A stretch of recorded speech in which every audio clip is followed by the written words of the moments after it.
Haven't done that in a while. Hey, everybody. My mic was muted. Um, I was doing tech. It's not my fault. Um, Welcome to the Onyx Path Twitch, where we have returned for some more Exalted Essence, the Wild Hunters.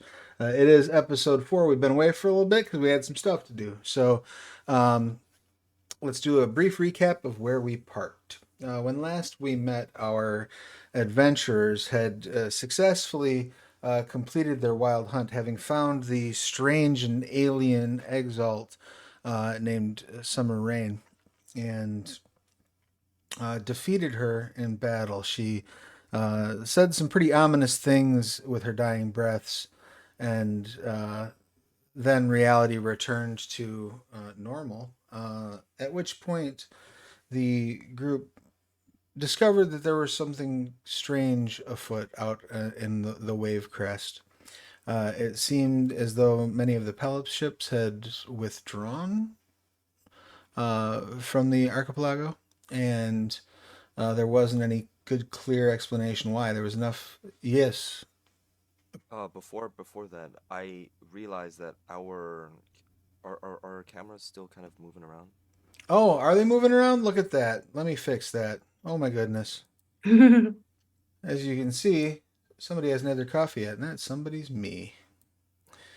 Did that fix our? Did that magically fix our problem? Not quite. Close. Did that magically fix our problem? Hey, look at that. All is right with the universe again. Much as when our exalts defeated Summer Rain. See how I like brought it all back together? That's good. Despite what you see, I am a professional. Um, so, so uh, yes, the Summer Rain was defeated. The group discovered that Pelop's navy had withdrawn and decided to head back to Wujian to try to figure out what the frick had happened. In doing so, they encountered a band of pirates by the or under the command of a woman by the name of Seafoam Shame. They bribed the pirates into serving as conscripts rather than having to deal with a lengthy battle, which turned out handy as when they returned to the island of Wujian, the place was on fire. Things were bad. They sailed around. Now, correct me if I'm wrong, Ryan. You had the troops that you had left there, and they were already at the estate. You took the whole force that you had brought back with you around to Cessus Nemoya's estate, correct? Yes, that is correct. None of them had been. So the entirety of your fighting force reunited at the estate of the satrap, Cessus Nemoya, who was under direct assault by Pelop's guided troops. Um, with the assistance of the army at your disposal and the pirate mercenaries you have now acquired, you managed to rout the invaders and put out the fires in the immediate vicinity and sit down basically to have a rest and figure out what the hell has been going on. I believe that is where we left off. The other army, the few survivors that remained in the other army were retreating, and you all had sort of breathed a sigh of relief in Cessus Nemoya's estate. And we'll get into what exactly that recovery looks like and what our next steps are momentarily. But before we do, I want to take an opportunity to remind everybody, in case you were unaware, the Curseborn Kickstarter has begun. It is live. We are in, I think, 3 days in, something like that. So Tuesday, Wednesday, Thursday. This is the beginning of the fourth day. And we are well over our funding goal, knocking out some stretch goals. We're last I looked about 10 grand from our next stretch goal, which is very exciting, very cool. People seem to be responding very well to it. If you back now, even at the $5 level, you can get access to the manuscript and see what the game is all about. It is Onyx Path's highly anticipated, I would dare say triumphant, return to horror. This is a horror and urban fantasy property that Onyx Path owns using the StoryPath Ultra system. It's going to be a great time. I highly recommend you go over and check it out if you've not yet done so. If you have done so, thank you. And also be sure to tell all your friends and your relatives, even an enemy or two. Spread the word. So now that that bill is paid, at the very end of the session last time, we handed out some milestones. Before we get into expending those milestones, did anybody have any questions about the recap? Was there anything that you feel that I missed, or that we did not cover, or that you had a question about? Awesome, rock and roll. All right, let's. I see that Rivka the Jade Gamer may have gone in for $60. Your tribute is appreciated. That's super cool. I hope you enjoy Curseborn as much as we all do. I look forward to, if you're in the Northern Illinois area, I will be running some Curseborn tonight at Maze Books in Rockford, Illinois, as part of Rockford's art scene. But enough about that. So, as we before we dive, I guess, into milestones, even let's reintroduce ourselves, because it's been a minute since we've been here. So, Bliss, if you could please tell us who you are, what you do, who you are playing, your pronouns, their pronouns, and anything you would like to promote.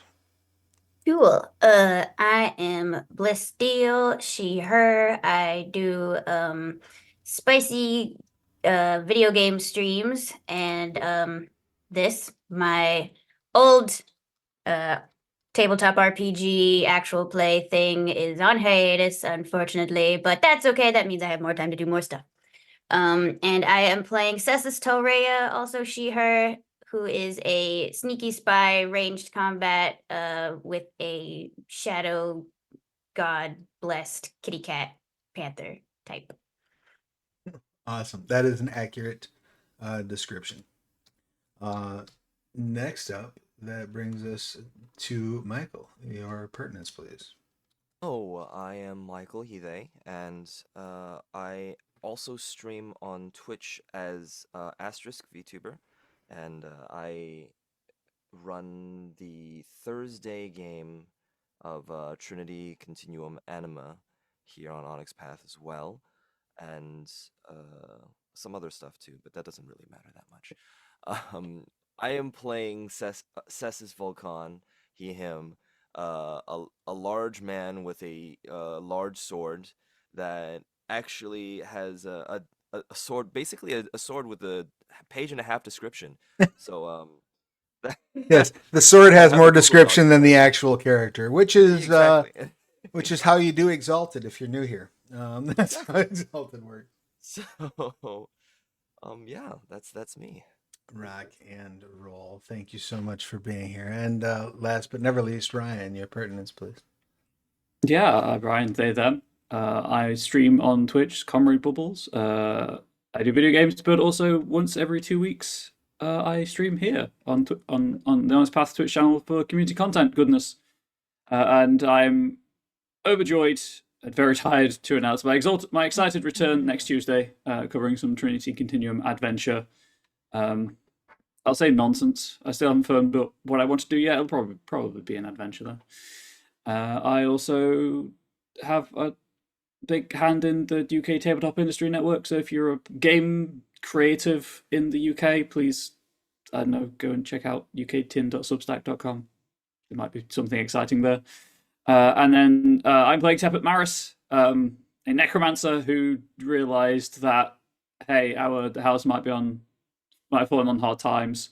Our military might not be where it once was, but if they have two shots at killing you, that's going to be more successful than just one.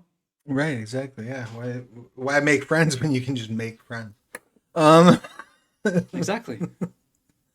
So that is our motleyest of crews, and our motleyest of crews did a couple of good things last couple of episodes and have stacked up some milestones. I know a couple have been spent throughout, but many of them have not. So just to go over and refresh for those of you who are new to Exalted Essence, there are basically four types of milestones that you earn, and these act as rewards for your experiences and your actions during the game. You have a personal milestone, which allow you to, when you spend them, they allow you to gain a new mode, repurchase a charm, or purchase a mode unique to your character for any of your charms or spells. Or you can unlock the first dot of an ability. Or you can always gain, intensify, or change an intimacy or a tertiary merit if the story supports it. You have then minor milestones, which allow you to learn a new universal or exalt charm, evocation, martial art, or spell, or increase one of your abilities by one. Major milestones, which allow you to increase an attribute by one, or raise an existing merit, pick a new merit at rating appropriate to the story, and then something maybe that has been introduced already and you want to purchase, make it a permanent part of your character. That's what picking a new merit would come to. And then you can always change your virtues if the story warrants doing so. And you can change a secondary or primary merit if the story warrants doing so. Then lastly, there are exalt milestones. These allow you to learn a new universal or exalt charm. This does not include martial arts or evocations. Or you may gain a new mode or repurchase a charm. Other effects, such as the charms that you have, may have benefits or triggers that occur on specific milestones. Those would be in the description of the benefit of the charm. Makes sense? Clear as mud to everybody? So with that being said, we'll go in reverse order here. Ryan, how many milestones do you currently have accumulated? I have. Oh, where's my list? I have one exalt and one minor. Okay. So a little bit to spend. Anything that you've got your eye on particular for those? Yes, I was glancing through, and as we have had a lot of situations recently where perhaps the army wasn't best suited for the situation, let's say. Sure. And there was actual physical danger to myself and my being. I'm thinking I might use the minor to bump my close combat to 3, and then use the exalt to take the first wood dragon style martial art charm, because that is all about the mysteries of life and death. And I figure, as a member of House Tepet, even though I am air aligned, there's going to be some cross discipline training, Sure. and it's a martial house, so why wouldn't they not have immaculate dragon martial artists on retainer? Yeah, absolutely. I think that tracks. Cool. That sounds like a solid set of expenditures. And what does that first wood aligned martial art do? According to page 295, because I wrote the page number down, I remembered this time. Good call. Just buying into the martial art style allows me to use bows as if they were staffs. I have no wooden weapons, so this is going to be interesting. I'm going to have to just punch things for now. But soul marking strike, I can spend one mote on step 3 of a decisive attack, so I've got to build the power first. And if I deal damage, I invisibly mark the opponent and know their rough location for the rest of the scene. They cannot benefit from concealment or cover. If there isn't any cover or concealment, their defense is lowered by 1 until the start of their next turn. If I punch a spirit, they find the experience distracting and increase their wound penalties by 1. And because I am dragon-blooded, I can target immaterial spirits with an enhanced attack. If I deal damage, I can clearly perceive and attack the spirit while the mark remains. Nice. I love it. And just, I would like to point out that Telrea tends to has that one particular charm that allows her to turn her bow into a tree, basically, and then pivot around the tree. I would absolutely let you break a branch off that sucker to make a staff. I Fantastic. can add some of your wood. Yeah. That's so cool. Oh, that's so cool. He's got wood for days. So, Yeah. excellent. So that covers your milestone expenditures. Then is that correct? Yes, yes, it is. Beautiful. Michael, what did you have in mind for your expenditures? I have amassed one minor, one personal, and one exalt milestone. And I hate navigating the PDF version of this book, and I probably should have gotten a physical copy in some way, shape, or form. You should. Physical copies are available in POD over at Drive-Thru RPG, and very, very soon at your friendly local game store. They might be available at your friendly local game store now. Go down to the game store as soon as we're done here. Run down there and ask. Might have Probably not open yet, but I will double check. It's too early for it to be open. But I think what I'm going to do, ever vigilant, get another point of my ox body, another point into the ox body technique, so I am even tankier. And then for my personal milestone, and then on the minor one, I will, using kind of story element purposes, dealing with whatever we had to run in there, add a point in war. Okay. Uh, Good and call. then on my exalt milestone, I would like to pick up, because I completely forgot I have this much presence, and I should use it to some degree. And I will pick up a exalted charm called the Entombed Mind Technique, um, and I will, because the prerequisite is presence 5, Okay. and I will pick that up. And what exactly does that charm do? It says spend one mote instead of normal influence. The dragon blood's words force targets to sleep, essentially. The target must make a fortitude plus integrity roll at difficulty equal to Exalt's Essence plus 2. If they fail, they fall into a deep sleep for the rest of the scene unless roused by allies.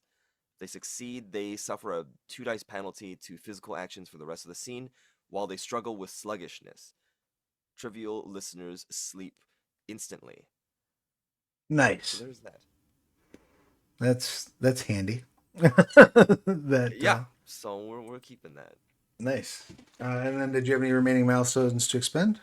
Nope, that would be all 3. Awesome.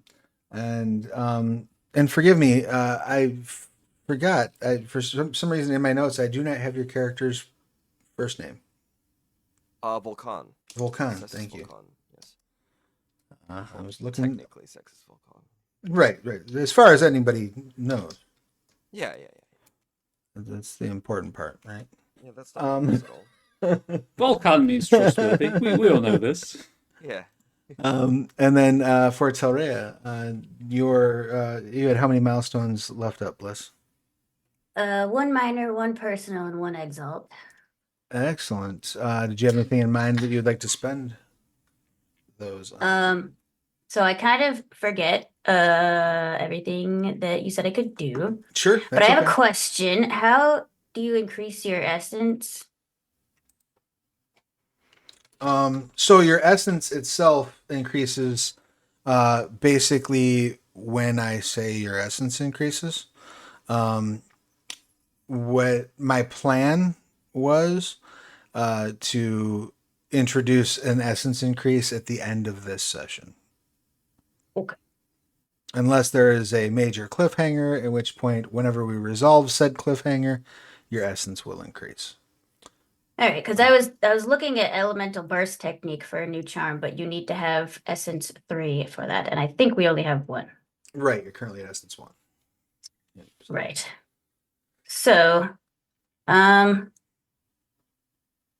can increase an ability, right, with Yes, One of my there's a milestones? couple milestones that let you do that. Well, actually, I think there might only be one that lets you do that. That's your on a personal milestone, you can unlock the first dot of an ability. Um, on a minor milestone, you can increase an ability by one. All right, I will use my minor to increase my athletics. I'll bring it up to 3. All right. And what can I do for the other ones? So you run it by me again. You had a I have one personal and one exalt. so on a personal, you can gain a new mode or repurpose a charm, or purchase a mode unique to your character for any of your charms or spells. So if you have a charm that has like a different mode on it, you can Okay. buy an alternate mode effectively. You can Oh, unlock the first dot of an ability if there's an ability you don't have any dots in and you want to get the first dot, you can do that.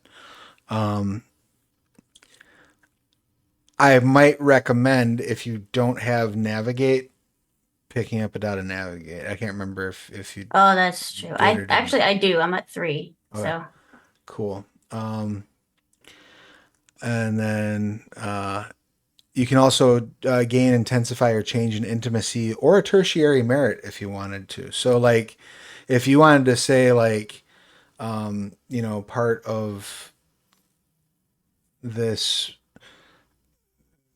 group of mercenaries is now like my personal battle group, for example, you could take the appropriate merit as a tertiary merit. It doesn't need a pirate crew. Would be cool though. Would That be was cool. sarcasm. Please take it. We need more minions for Travis to be concerned about. That is an option. Or, and I would also just like to state, like, I mean, you are here now. You've just saved the satrap of Wujian. If there's some shit you want to ask her for, you're in a pretty good position. If you're like, you know what I could use right now is some artifact armor. She'd probably be like, crack open the armory, let's do it. So, if you, I wouldn't. There's very few merits I would balk at you saying I would like to take this merit now. So that is an option. If you right. if you did want to take the actual battle group, Ryan, you've got it on your sheet. What merit's that? That is. Oh god, please don't ask me questions that I not quickly. My fault. Yeah, I think it'd make sense if I adopt some pirates. Followers? No. Command. Command. Thank you. Yeah, so you could take command as a minor merit with your personal as a tertiary merit, and having command as a tertiary merit. Now you're going to want to learn some war if you don't have war. That is true. But yeah, I do not have war, so I think because we're going to be needing that a lot, I think.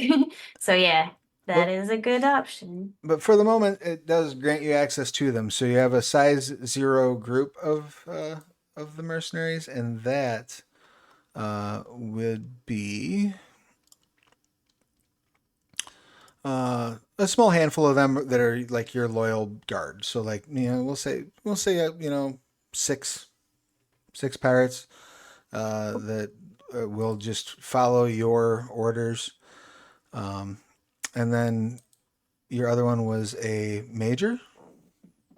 No, that's it. So I had minor personal and exalt. Okay, and I think I spent one of them already on another thing. Okay, to get ranged excellency. So I think that's taken care of. Yeah. Yep. All right, rock and roll. Then I guess we are in good shape. So you have all your milestones are now marked as spent. Correct? Yeah. All right, rock and roll. Well, in that case, let's dive into the fun stuff. The air is still smoky. And in the distance, you can definitely hear the cries and clangs of ongoing battle. But for now, the Cessus estate on Wujian is secure.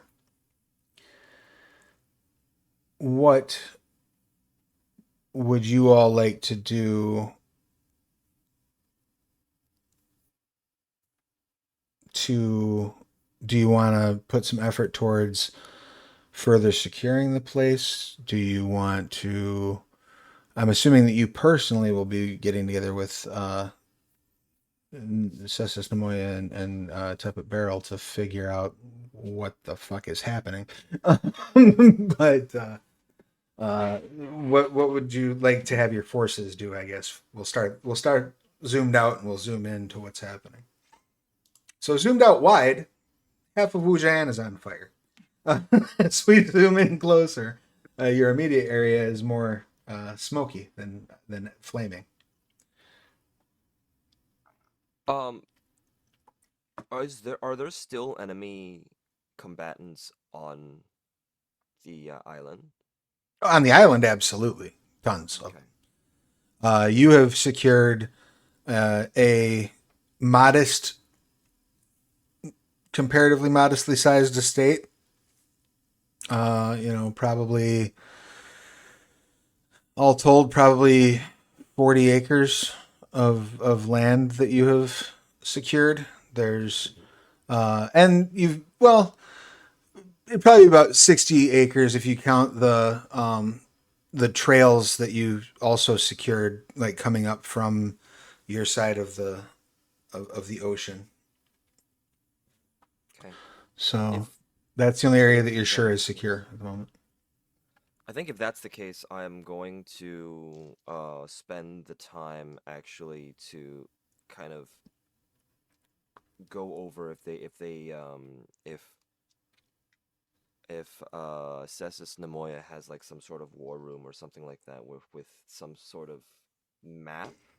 I'll try to focus on kind of strategizing how to retake more and more of the island, kind of push back the attackers in that sense. Sure, yeah, absolutely. She says, we do have a war room. I will have one of my servants show you the way. Um, yes, forgive me for not immediately tending to the wounded and everything. That's not what I do. I would rather the island safe first. You are a warrior, not a nurse. I hold no grudge against that. And kind of nod and follow the attendant to the war room. Excellent. What about Maris? Yeah, I'm just checking something with my spell.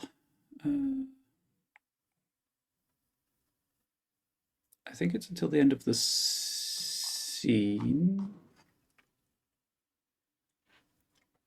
Which spell would that be?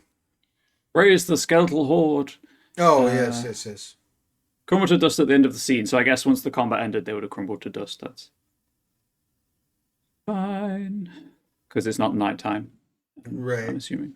I mean, if you wanted to, when you rolled up there to pick that fight, it absolutely was not night. Yeah. However, as things are mellowing out, I'll be narratively generous and say it's dusk, and there's no small shortage of bodies for you to draw from still.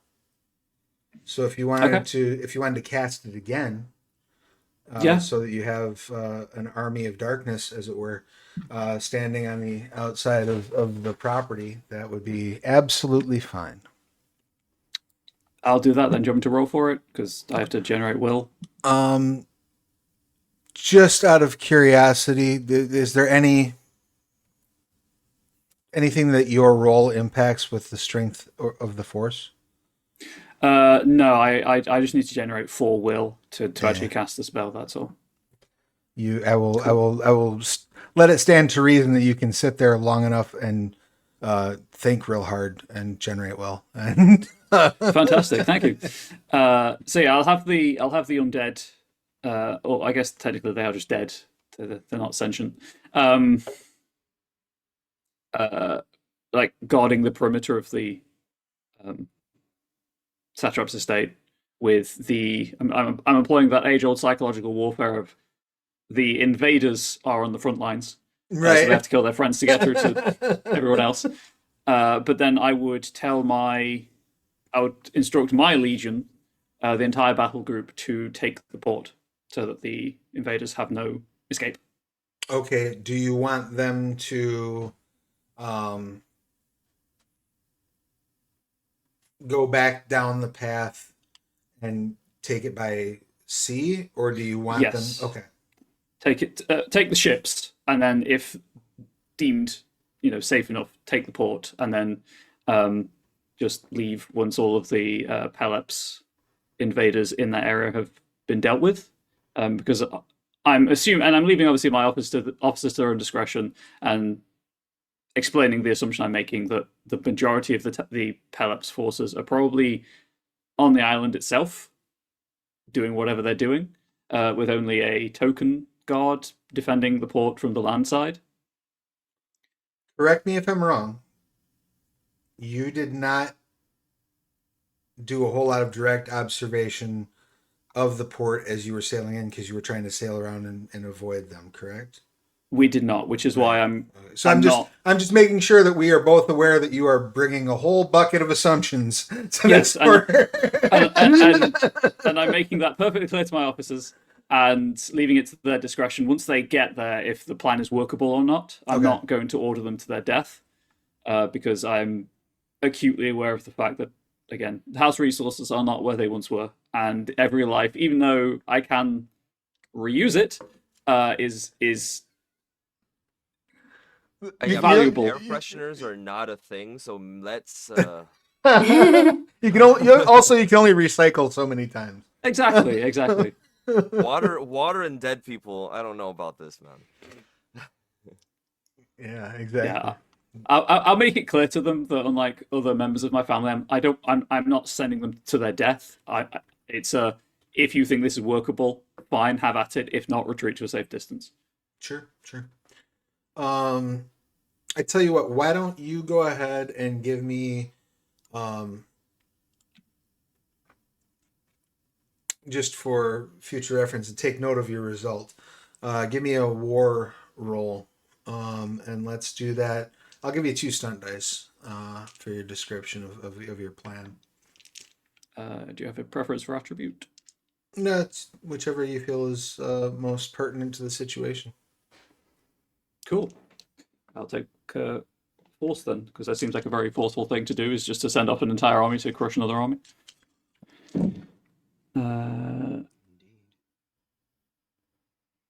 Sorry, bear with me.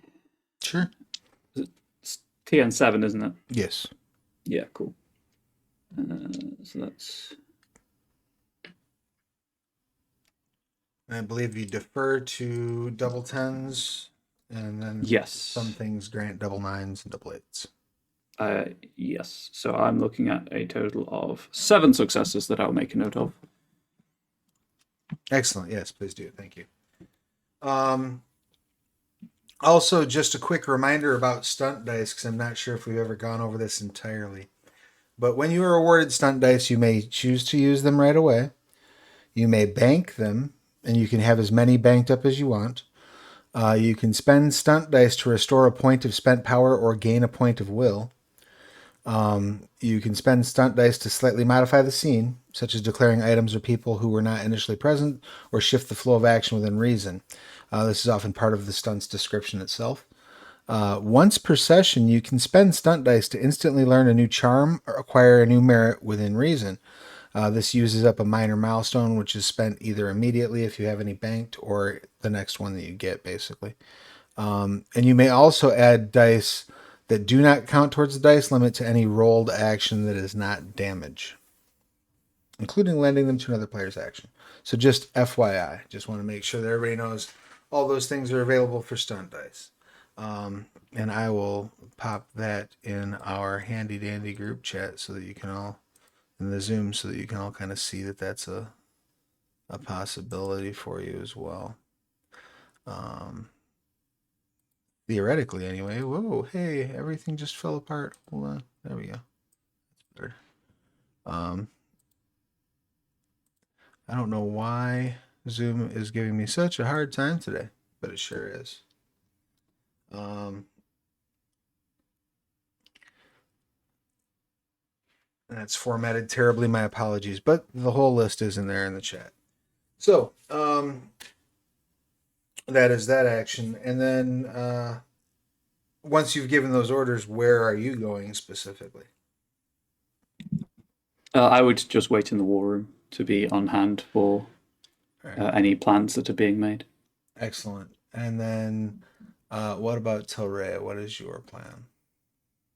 I think I might want to turn my pirates into firefighters and start literally putting out some fires. And they're gonna Excellent. be like, "Oh, that's lame. I don't want to do that." But I'll be like, "No, you are my pirates now, and use your cannons as water hoses. 'Cause that's how it works." Yeah, probably not going to be launching a lot of water from the cannons, but they certainly make a fine bucket brigade. So you can you're kind of out there talking them through, putting out the fires, so on and so forth. And I will circle back to you then, since you're kind of handling an immediate threat. And just one more thing for clarification, Ryan, what are the orders that Maris is giving to the dead army? To the dead army.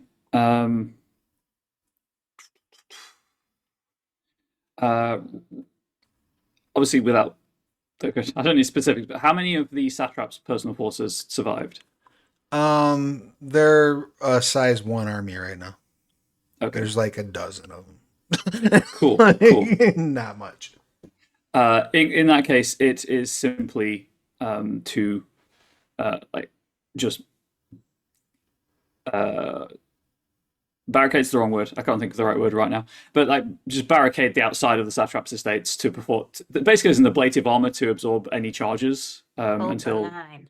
Right. Yeah, essentially hold the line. Hold this line and let no one pass.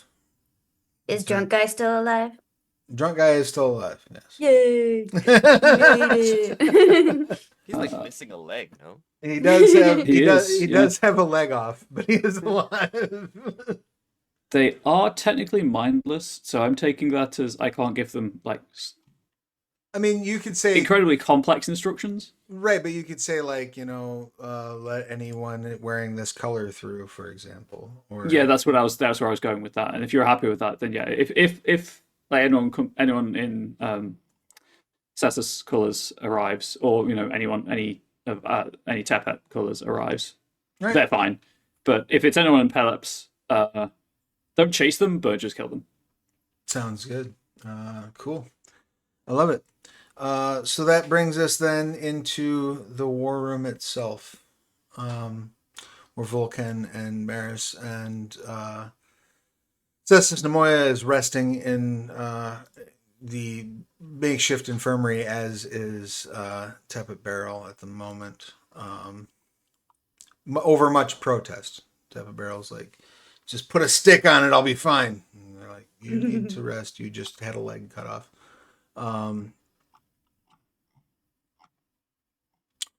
Your forces are pretty much gone. Seafoam is still there. She's not in a bucket brigade, and she's not joining the fight. She's told her pirates to help your force. So it's basically the three of you in the war room. You have the map of Wujian in front of you. You have very little intelligence on what's going on. You do note that past the trails that you all climbed up, there is basically a mountain's probably a strong term, but there's a high cliff point where you may be able to get a good vantage to sort of gather some intel on what's going on. But right now, you have a nicely detailed map and virtually no idea of what is currently an enemy placement, where the troops are currently moving, so on and so forth. So I guess what would you like to Having said all that, it may sound grim, but you're dragon bloods. So what would you like to make happen? Down at the map and look at the two of them and just. So who's good at climbing? We need some sort of eyes on the vantage point and some sort of information right now. If we go down that path, we'd be surrounded immediately. And we don't have that many troops among us. Seafoam pulls out her spyglass and says, I can go. Okay. If we were able to get a little bit more information first. Sure. Yeah. I'll be right back. She heads out. Meanwhile, I will turn to Maris and. How do you think. I'm not very versed in war besides just swinging my sword, honestly. But I do know that if we're able to attempt a pincer, if we're able to scare any of their main forces back onto their port, and we do manage to attack from there, if we're able to time that correctly, it should send them into disarray.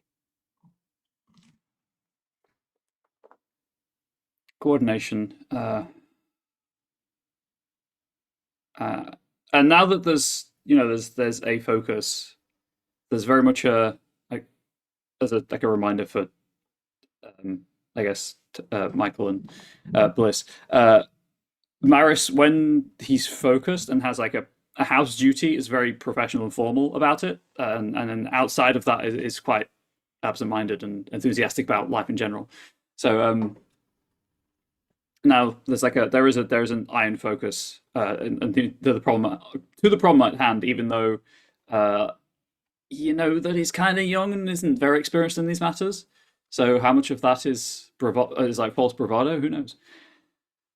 Coordination will be an issue, as I did send the battle group off rather hastily without any recourse to communicating further with them. Although they know their business, they know how to take and hold port.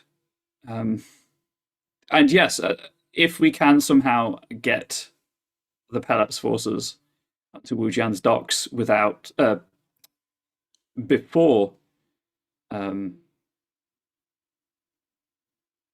it is apparent whether or not I get ahead of myself. If my forces take the port, they'll have no escape, which could be good, but it could also give them a reason to fight harder. If they get there and leave the ships intact, but perhaps just out of reach, then it gives the Pelops forces hope of escape, if nothing else. And that hope is dangerous, but also the less committed of the Pelops forces may brave the ocean rather than our forces, such as they are. And then I look in the direction that I've just sent all of my forces. Right. Trapping them in a pincer movement, yes, completely viable. An attack on two fronts is always much harder to defend against. However, I've committed all my forces to one front in an attempt to prevent the Pelops forces escaping more than anything. We need to know how much they know about why they are here. Do you have any way to communicate with them still, right now? Beyond grand gestures such as summoning a storm, which is very imprecise, no. I trust, of course, your leadership and the fact that they will lie in wait, at least, even if they have to retreat and not attack. I think once we get a little bit more information back, I'm going to go myself. I'll go out in the front lines. I think if I don't necessarily think the Pelops will think that anybody would be stupid enough to attack with the forces that we have right now. But I think we have to make a show of it. Or else we have nothing but the corpses that you are able to raise to keep them at bay. There's only so much they can do. Yes, they are. Well, the theory. My master is not there to give them any kind of sentience. They are more a blunt instrument of war. Right.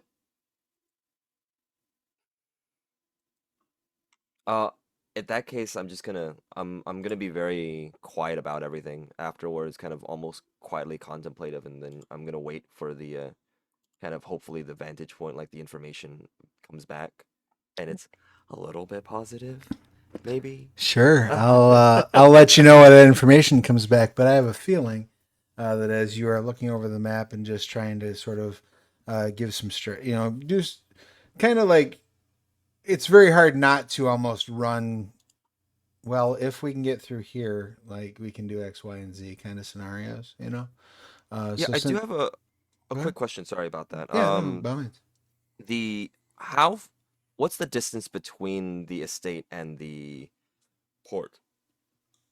Oh, you're on the absolute opposite side of the island from the port. Okay. All right. I just wanted to remember So what the path we took you'd have was. to go through the whole city. Sounds good. Yeah. Um, Outside Torre, as you're guiding your bucket brigade, I would like you to give me an awareness roll, please. You can pair that with whichever attribute you feel is most pertinent.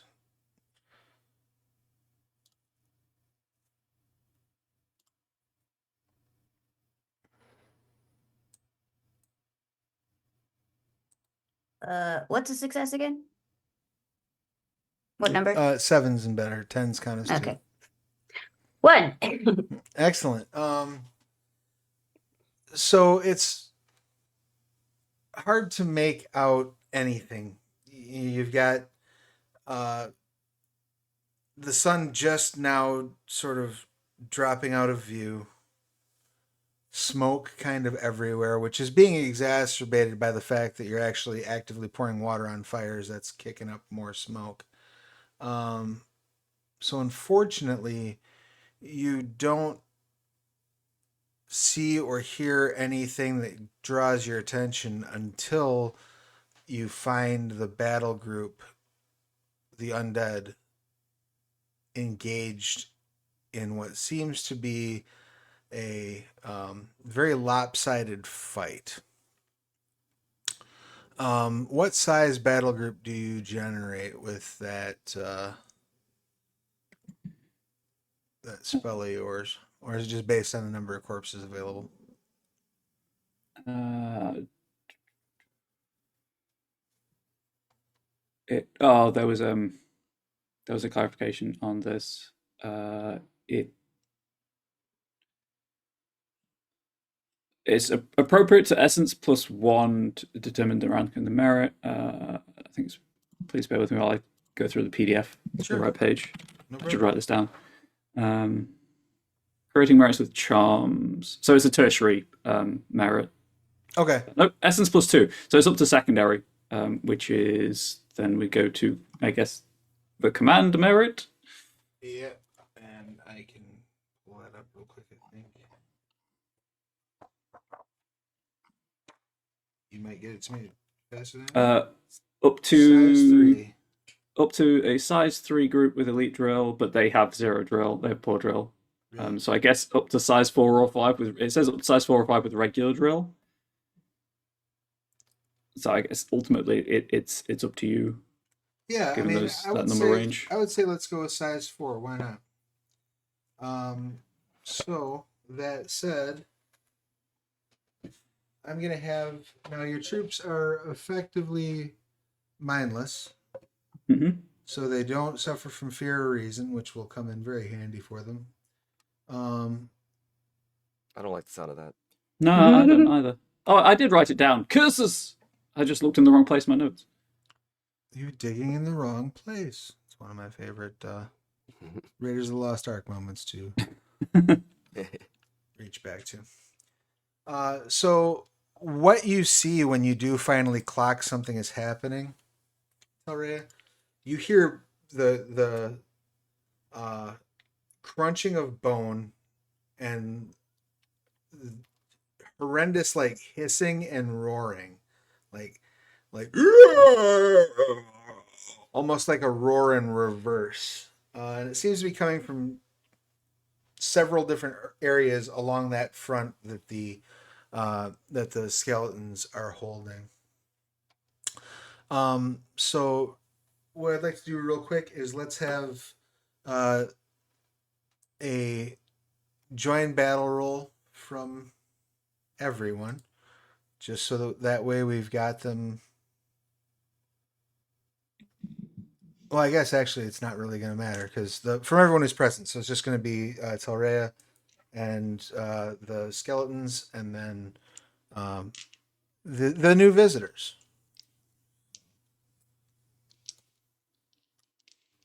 How do I do this?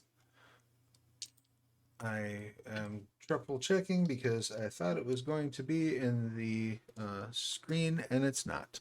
That is your appropriate attribute plus your appropriate combat related ability. I'm at a 3. All right. I'm at 2. Should I roll for my pirates? Are they going to help? Or are they still bucketing? That is up to you. They'll have to respond to your command, so they won't. Right now they're bucketing until you tell them to not bucket. Make sense? Yeah. All right, and so our new visitors are going in at 4.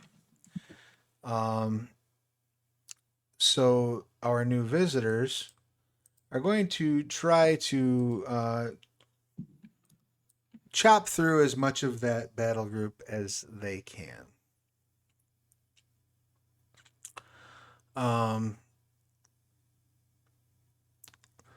So their first round is going to be a series of withering attacks. However, The defense is 2.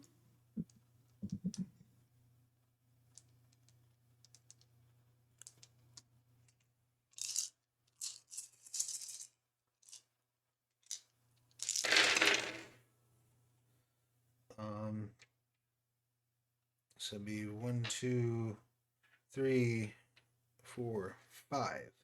So they're able to build 3 power with their first round of withering attacks. I'm just rolling for the whole group once. They will then hand the initiative off to Telrea.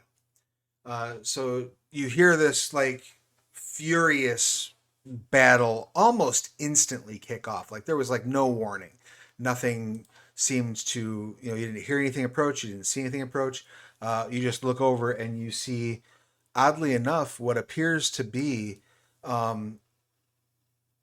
6 unique trails of smoke almost that seem to have come up from the city that each just have dozens of limbs bearing scimitars and short swords and pikes and various other sharp and or pointy implements that are now sawing their way through the corpses that stand between you and your enemies. What would you like to do? Smoke monsters with sharp things. Sure. Do you have sagacity? I have 2. I'll let you make a sagacity roll with whichever attribute you feel. This is a this doesn't consume an action. I just want to see if you recognize these guys. 4 successes. Yeah, you absolutely do. These are demons known as Temescu, the clamorous cloud arsenal, demons of the first circle. Seems like the Sinus brought along some mages and decided to do a little bit of demon summoning. Oh no. Okay, how far am I from the war room if From I the wanted to send a message to my buddies and be like, guys, uh-oh. You are a dragon-blooded archer. If you want to spend your turn writing a note, tying it to the end of an arrow, and putting it through a window, I am Yes, happy to that is have you do exactly what I so. had in mind of doing. I do love writing notes and attaching them to arrows. Being, the cliche line, I think you should come take a look at this. I mean, and I would like to point out too, you had mentioned earlier you don't have a way of communicating. Telrea could probably get a note to your forces if you had to, which goes through Maris's mind as an arrow sticks into the map while the two of you are talking. Speaking of which, message for you, sir. It would be really funny if like it goes through Maris's mind. He looks up, I look at him, we're like, right, that's a thing. Yeah, like, It's like the trombone, what are you going to do noise. So you do get the note, and what exactly? I mean, you're not going to have a chance to write a soliloquy, but what will the note say? Guys, we've got company. Come take a look at this. Location of where I am and the, line of. Well, your skeletons are in danger. There you go. Your And skeleton. so are we. that would be that would be enough line. Yeah, I would definitely just go and check. All right. So the two of you will be able to join effectively the next round. Okay. So let's get into what are the skeletons going to do? I mean, they're going to bite and gnaw and chew. Excellent. They do have a quality. Do demons count as living? Demons would not count as the living, no. Okay, their quality does not apply them. So this is just a simple withering attack as they throw themselves mindlessly upon the demons. We're looking at, I believe, 6 successes.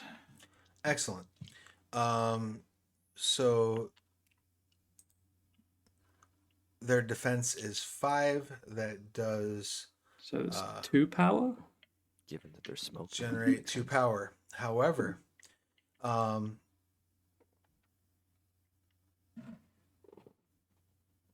actually I need to check the. I'm sorry? I think their overwhelming is 1.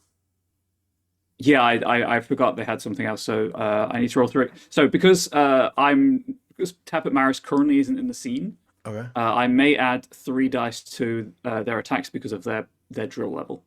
Okay, excellent. Simply called More of Us. So that's an additional 2, so that's 4 power gained. Excellent. And because is this the end of the round? Yes. It's up. So More of Us also gives them 1 power at the end of every round, while there is not a commander present. Okay, so then they will not gain a power yet. Okay. So they've gained 4? Yes. Okay. So they our good friends here are going to use their fierce counter ability. If a withering attack fails to generate 5 or more power, which theirs did, they may spend 1 mote to make a decisive counterattack on step 8. Oh, okay. Quick rules question. Yes. So obviously the individual Walking Dead have their overwhelming rating, which is the minimum power they can generate, Yes. and that for individual Walking Dead is 2, but its size 4 battle group is overwhelming 5. So would it apply to the whole battle group? Oh, I was looking at the wrong overwhelming for them, but yes, their overwhelming would be 5. Okay, so that they get 5 power then, because that's the minimum they can possibly generate Right. because of the size of the army. Right. Yeah, because for some reason I was looking at their size is 4, their drill is 0. Yes. I was looking at the wrong thing. I was digging in the wrong place. So they will spend their 1 mote to activate their decisive counterattack. Cool. Wait, would they was it 5 or or less, or that they generate. So it doesn't matter what the attacker generates; it matters what they generated during their attack, which they generated see. 3, which they will be risking all 3 of that. I see. All 3 of that power. Which that is enough to overcome the. Is that enough to overcome the hardness of the group? Walking Dead to hardness 3. Yes. Yep. All right. Rock and roll. So that's a remarkable amount of 10s. 2, 4, 6, 7. That is 8 successes to hit. Their soak is 2. All right. So that would be 6, but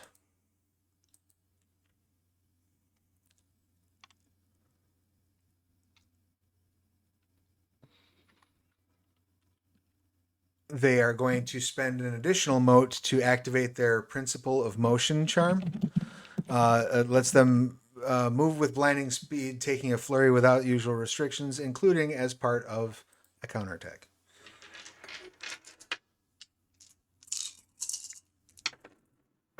Ooh. So that's going to be another 2, 3, 4, 5. Their soak is 2. Yes. So that's another 3 health levels they lose. So that's a total of 9 health levels, I believe. Yes. So they are chopping. Like, after you fire the arrow, Telrea, you look over and you just see, like, skeletal bits flying in different directions. That prompts a route check, which I'm just trying to find. They the don't dice route pool because for. they're mindless. They if they fail it, Oh, they don't flee. Yeah. they don't flee. They take more damage. Its commander. They auto fail because they do not have a commander. Oh, awesome. So they then take damage equal to the unmet difficulty as their enemies overrun them. The difficulty of the route check would have been, let's see. Unless you're okay with Difficulty Tel'Rai being 3. unless you're okay with Tel'Rai being classified as a quote another friendly authority figure. No, I'm happy for you to say no. no, because like they're not aware of Telray's presence. You know what I mean? That's fair. I don't know them. That's fair. Yeah. So that's 3 more damage. They So are that's at 12, right? 9 plus. Oh. Yeah, 12. Yep. Yeah. So they're still up. They're at 8 of 20 health levels. Great. So the initiative would then move to the 2 of you. You come rushing out. They gain an additional power. No, because now I'm in the scene. They don't gain the power. Oh, because you make it out before the end of the Yeah. scene. I will say they gain the power before you get there. Okay, I'll take that. Because Thank you I'm very much. feeling generous. Why not? I appreciate that. Thank you. After doing 12 damage, yes.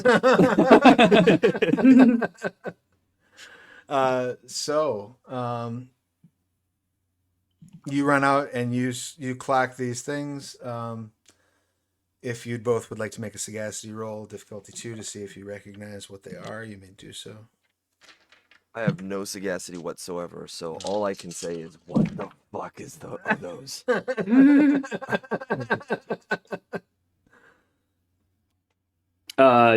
Yeah, that's total of 4 successes. Yeah, you absolutely recognize them as Temescu. They are, at the beginning, just to give you a little bit of background on these guys, at the beginning and end of each day in hell, the Temescu scream with the awful knowledge of their own doom. One Temescu out of every 100 stays Yeah. rebelliously silent. Of a They're set of, Meeseeks. instead of 10,000, only one foresees a glorious end, and its scream is joyous. These Temescu the other demons fear, and often tend to be the ones that are summoned. All I'm going to say is, as I'm like running towards Telrea and everything, and just be like, my diclave can cleave through those, right?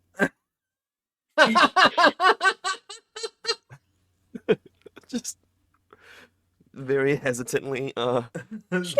The action, we'll say, does go to Telrea, just let's keep things moving in the right direction. So, what would you like to do, Toria? Oh boy. How does one pierce smoke? You're pretty sure that somewhere inside there is a body. Okay. The smoke is two things. It's sort of hellfire burning beneath their flesh, and just their raw rage manifesting as this as smoke. So Badass. somewhere in there, there's a thing you can hit. Question. How do you get your motes back after you spent them? You regain them through resting. We will assume, because it's a new session, that you are full on your motes because you gain them fast. Alright, good. Yeah, isn't it something like once at the end of the combat scene, and at the start of every other scene, you get one move back? Right. Yeah, and then and all of your During- animas would be down by one Cool. from where they were. Scraping the barrel, I think you get one mote every round in combat scenes, or something. Breath of War, I think it's called. Let's see.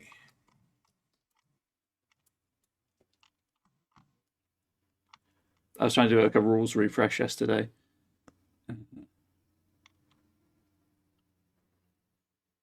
Characters automatically recover one mote at the end of the round as the thrill of battle quickens the flame of their essence. Yep. Alright. It only applies when fighting in earnest with possibility of defeat, which is present. Yeah. It doesn't fight like if you're fighting like, you know, extras or whatever they're called, trivial characters. You don't get the Breath of War. Okay. I think it's time to plant a tree. All right, excellent. Give myself a little cover. All right, and that requires a simple expenditure of essence on your part, correct? One mote. All right, excellent. You drop the tree and turn And in hide that behind direction. it. Start picking arrows off of it. Beautiful. Now, do you remember offhand what step that activates on? Nope, but it is page 235. All right, because you may still be able to do something with it depending on what step it. It's Arbor Sentinel. Yep. Commit a mote. Bow becomes a tree. Provides them with benefits of heavy cover. Cannot be disarmed. Provides with never-ending ammunition. The effect ends if you move. It doesn't specify that even requires an action, so I'm going to rule that it doesn't. That's just you knocking an arrow. It's no more effective on your time than you drawing your bow. So you can still absolutely attack if you'd like. Yeah, I'd like to build some power. Excellent. Shoot off a couple warning shots. Excellent. So you may go ahead and roll your ranged combat with whatever you'd like to pair that with. You're going to be going against their defense. And I have ranged excellency as well. So what is that means You spend a mote and then you add your ranged combat again. Yeah, I think I'll do that. All right.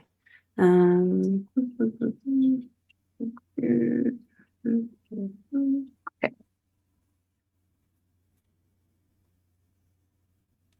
Okay, 1, 2, 3, 4, 5, 6 successes. Excellent. So as you fire your volley of arrows into the group, now they are not fighting as a battle group, they are fighting as individuals. So do you want to aim at I guess which individual would you like to pick? I guess yeah, one of them that's at the front. So the frontmost.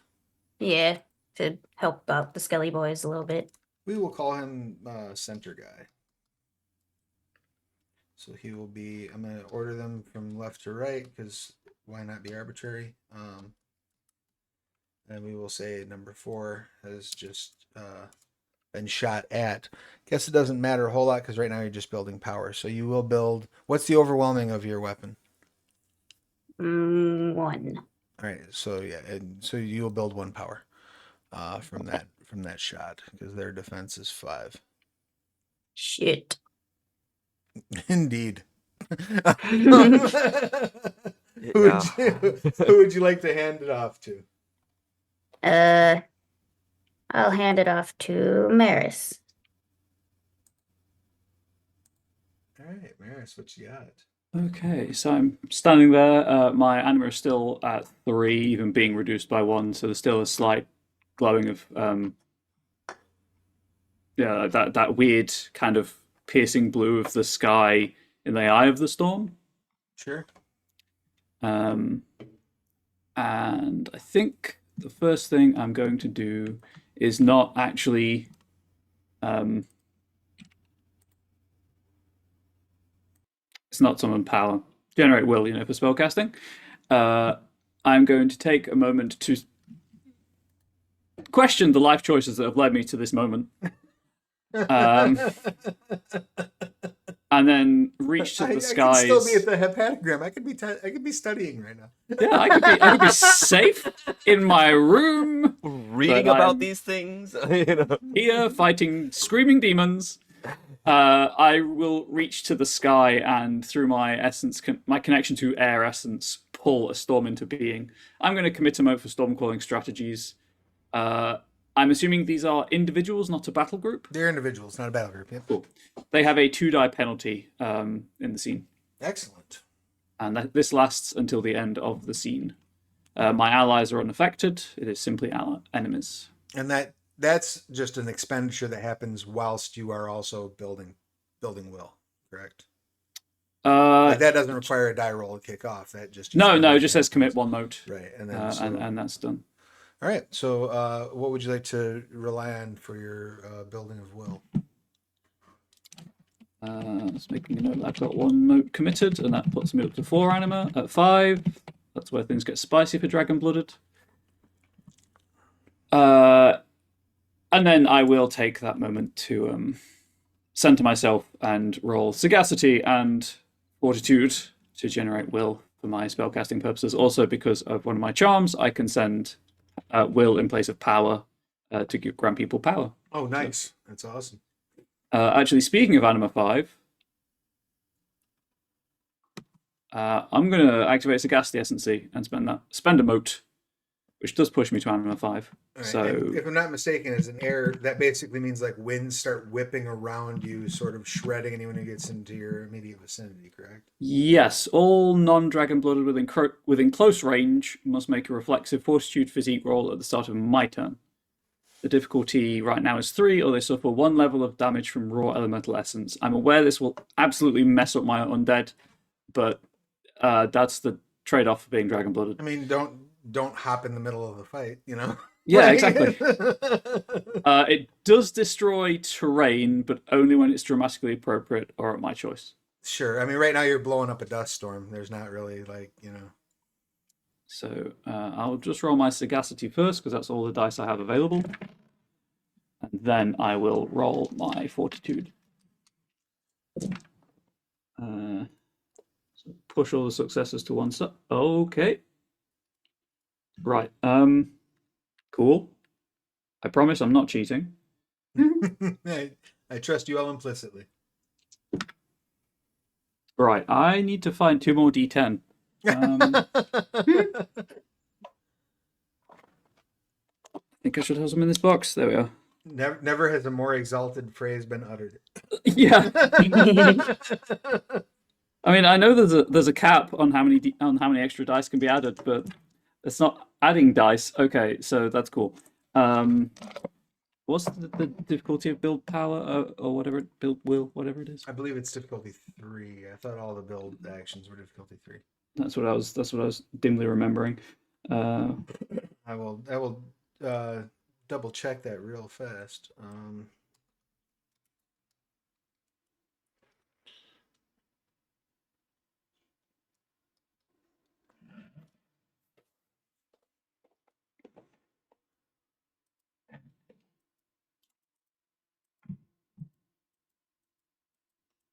You could just show me where it is. There we go.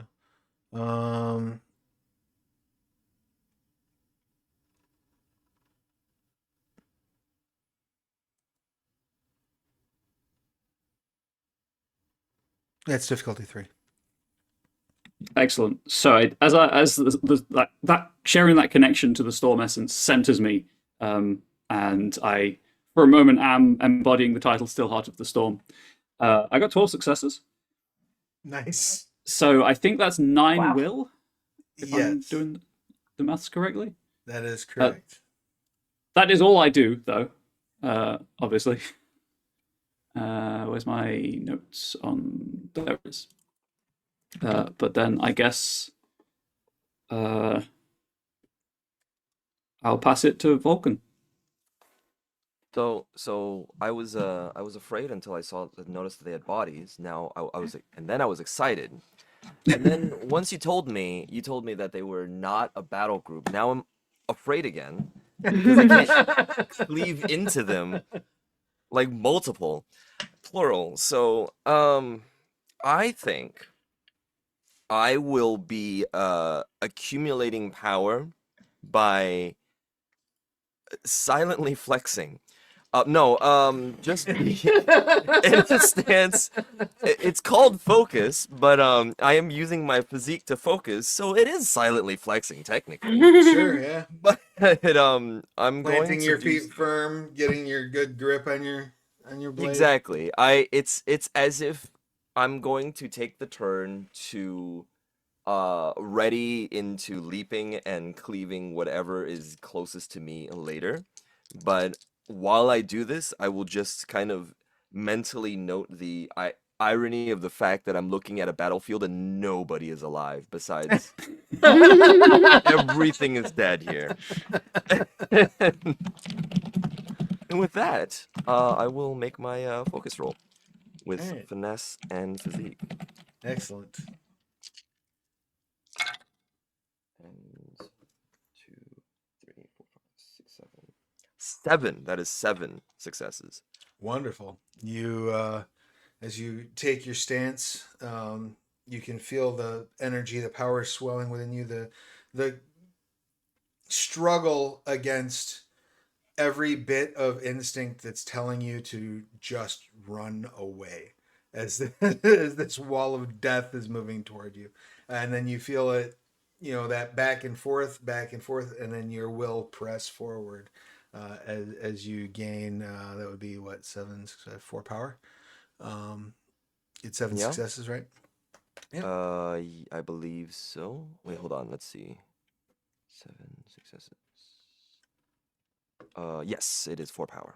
All right. Now, do you want to hand the initiative over to the battle group and let the enemies have the opportunity to hand themselves the initiative at the end of their turn? Or do you want to hand it over to the enemies? Which sucks because on one side, they get to do 2 things. On the other hand, I want to have the battle group having a little bit of a fighting chance before they just die again.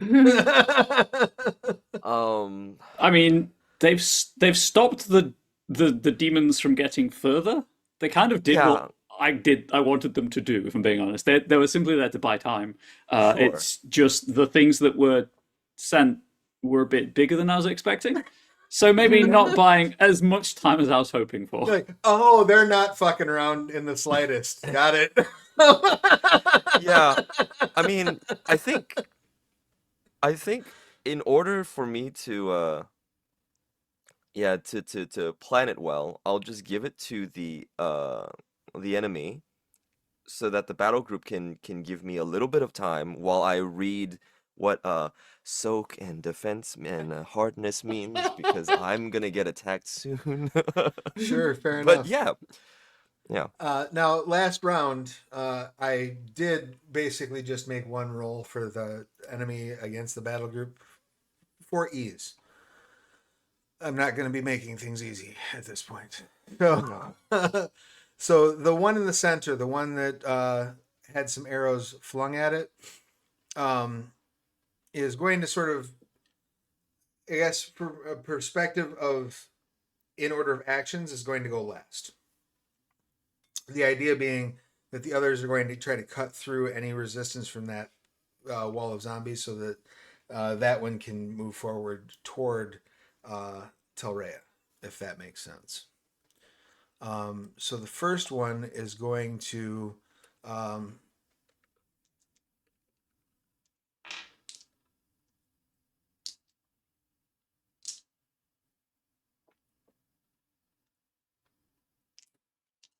just reach forward and try to Cuisinart as many demons as they can or as many skeletons as they can manage. Defense of the battle group is Defense is 2, I believe. I'll double check for you. I also realized we've forgotten about my bear, but that's fine. well, the bear and the panther have not acted yet. The bear and the panther, I'm assuming, are not present because neither one of them would be outside fighting a fire. Now, if the bear joined you coming outside, that's fine. If you want to, and your panther is a whistle away. So if you would like to include them in this combat, we absolutely can. But my assumption was that they would not be anywhere near Bucket Brigade. You know what I mean, like? I was obviously I was in the war room, but my thinking is I would have instructed the bear to be a bodyguard to the injured satrap and the Tepet representative That's because fine. Well, in that they're case, both extremely injured. in that case, then the bear is inside doing that business. Cool. I would assume that the panther is up in the rocks above, not wanting to be by fire. But I would absolutely let you so much as give a whistle and bring them down. That would be fine. It's But defensive 2, can confirm. thank you for bringing that up, though. So that's 2 power that they build on this attack. Yep.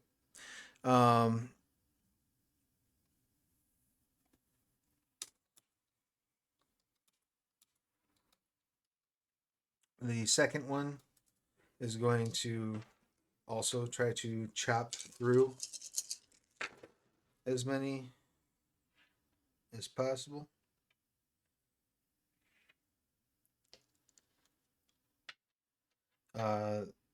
Surprisingly, the battle group manages to parry effectively, preventing the second demon from dealing any damage.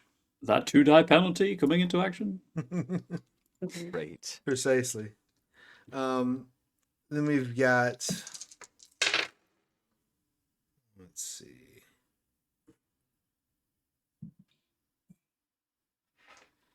Again, a swing and a miss. No power. Well, over they parry, so they would get 1 from their overwhelming. I apologize.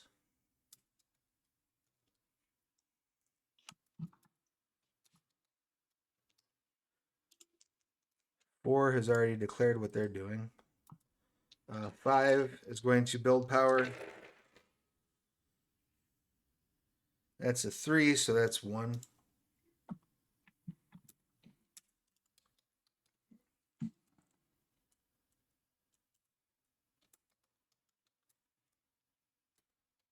And remind me, Ryan, for giving power, what are the rules for when you give someone power?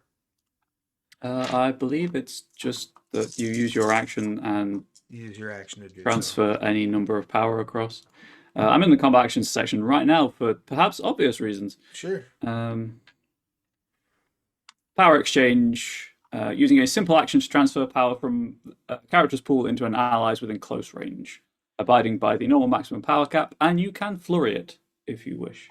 Excellent. In that case, all of our good friends here who have built power are going to spend 1 mote to, or I'm sorry, 2 motes each to give their power to number 4, who unfortunately has, well, unfortunately for him, very fortunately for Telrea, still has a bunch of skeletons in his way. So he's going to do his best to get rid of those obstacles with the 1, 2, 3, 4, 5, 6 power that he now has. Of which he will wager 3.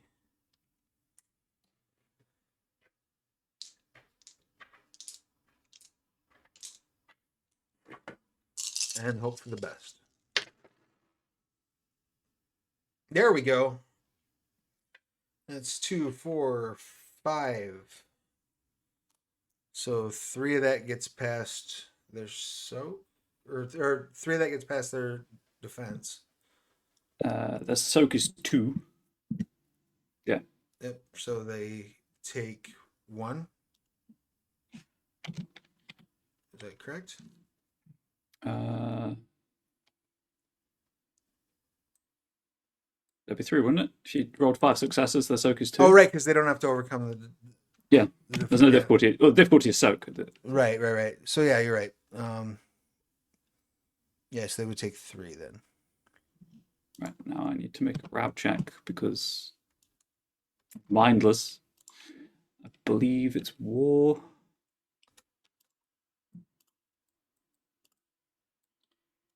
War or presence? I'm not using presence. Tell you that for nothing.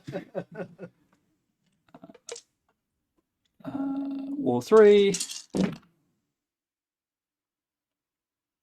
Yeah, they failed. Right, so then they will take an additional 3 damage. What's the total? When it says unmet difficulty, I rolled 1 is it success. unmet difficulty? Yes. Then 2. Yep. 2 is cool. That's still somehow there. You know, 2. I'll take 2 attacks. I'll take. I'll take that 2 buffer. That's fine. And number 4 being stubborn is not going to spend motes for that extra chunk of actions there. They're going to hang on to their essence a little bit. That they will then hand the initiative over to, I guess, to Telrea. Wait, the group, right? To the battle group, yeah. Because they have yet to act. They have 6 power. I mean, they've got 3 health levels left, so I'm probably just going to make a decisive attack. Sure, go for it. Seems like the most sensible thing to do. Who would you like to target with that decisive attack? The one in the middle has been. The one that's been a problem? None of them have been wounded, have they? Because of the way that the system works. Yet. Well, they're mindless. I guess they just go against they just pile on the one that attacked them, that damaged them last. If that's easier for your notes. Yeah, sure. So I've got 6 power. I'm wagering it all because I don't think they'll last another round. If I'm being completely honest.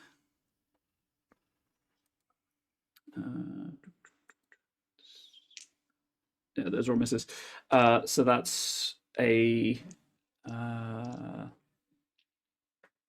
maths 4 successes. All right. So that does not hit. Their defense is 5. Because is it against hardness for a decisive?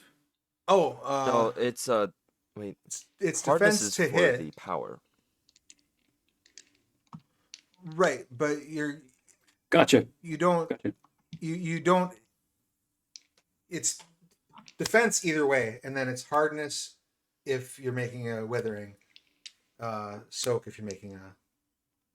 So you have to get over the defense regardless to hit them. Yeah, no, that makes sense. So I guess all the power's gone because I wagered it and failed completely. Yep. And then triple checking that to make sure I'm not wrong, but No, you're right. It's you wager the power against the hardness, and then you roll against their defense. Yep. And then if you succeed, then you damage against the soak. I've been reading this because I'm about to get attacked, so I know all of this. Making sure I've got it covered. Yeah. Exactly. I'm the next line of defense, and I'm looking at my health levels. You know. So would they like to hand off to Telrea at that point? Yes, I think so. All right. And Telrea, if you want your Jaguar there, as far as I'm concerned, she's a whistle away. But Yes, I will whistle for Shadow. excellent. She will arrive and will be able to be handed actions this turn. Cool. What would you like to do? I'm gonna build up some more power, send off some more arrows. All right. It's still targeting the big end in the middle. Yeah. All right. And I will spend another mote to make it excellent. And that brings your anima up to what? 'Cause I don't know. every time you spend a mote, you add an anima. So Okay. Boop. you've added at least My 2 this anima's year. at 6. All right, excellent. So yours is whipping around and being everybody's problem. Yeah. And fire away. Okay. 8 success. Nice. Of which 3 surpass their defense. So you may add 3 power. Nice.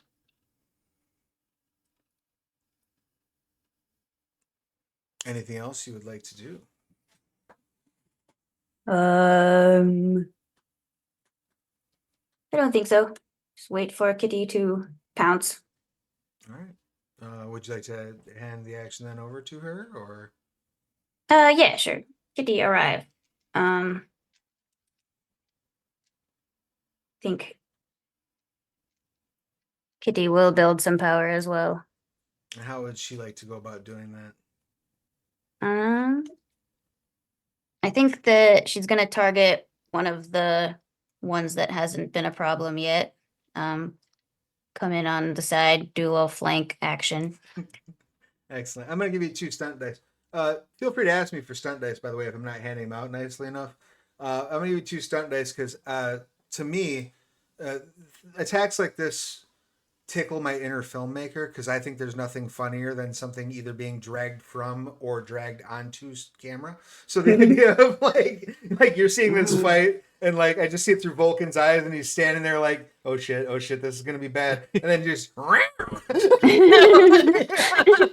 Outs. Well, so I will give you 2 stunt dice to use on Sweet. it. All right. So how do I roll for this? So that would be her primary pool. Mhm. You get 2 extra dice because you got the stunt dice. She can also, just like anybody else, she can hang on to those stunt dice. She can give them away. Things like that too. So I think I'll use it now because it's cool. All right. 4. excellent. That unfortunately does not reach their defense, but so you see her like dive in, and as she's biting, like almost get consumed in the smoke, but you can see like wisps of shadow kind of sticking out from the smoke. Mm. It almost looks like if you look at like an old like Looney Tunes cartoon where you have the big fight going on and there's just like A big limbs ball of- sticking out of a big ball of smoke. Yeah. So where would you like to hand the next initiative off to then? I'll give it to Vulcan. All right. great. Yeah, I'm gonna dive in. Take a whack at it. You don't sound sure about that. It's like I'm gonna die. I like it. I will try. I will. I think that's the best I can do. I will jump into not like completely right straight up in the middle, but because I think I will end the battle group instead, if that's the case. But I think I can't do it yet. Great, doesn't matter. I will activate my White Reaper style. Let me see if I can do more than just the one thing, but I think I could just do exactly. I will spend 1 mote, up my anima, and okay, yeah. And then I will smack at the closest one to that are to us, I guess. Okay. I don't know if it's the same one that the So cat went for. basically, what you're going to need to do if you want to access is realistically get one of the sides. They're about equidistant from you, so if you want to go after the one the cat already sort of attacked, you're welcome to do so. Yeah, I'm gonna do that. I think the exact same scene that you just painted as just kind of like as I'm thinking about it, and the cat just went for it, and I'm just like, oh fuck it, and then just jump over it and just start and swing at that thing as well. Sure. So I'm seeing like speed lines. Now is the blade going like across the ground as you're coming up, kicking up some dust, or are you like through the air? Like Yeah, no, I think I'm gonna while I'm running, and I don't know if it's going. I mean, they're demons. It doesn't really matter that much, but I'm just gonna use like the dragging motion to kind of have you could see that dust kind of coming behind, and then I'm going to home run smack it if I can, kind of beautiful. swing from upwards, Uh, from right bottom right to upper left. you may have four That way. stunt dice because that's hilarious. Go for it. You know, I will take those and I will throw all of them into this roll. I'm gonna do a decisive attack. All right. I'm How gonna much? wager all 4 of the power that I have, Beautiful. and then I'm going to just roll. I have 20 d10s on hand this time. I'm sure it is enough. Okay, and then I will just roll all of this, whatever I just grabbed. I almost said fisted, and that was not good. 1, 2, 3, 4, 5, 6, 7, 8, 9, 10 successes. Nice.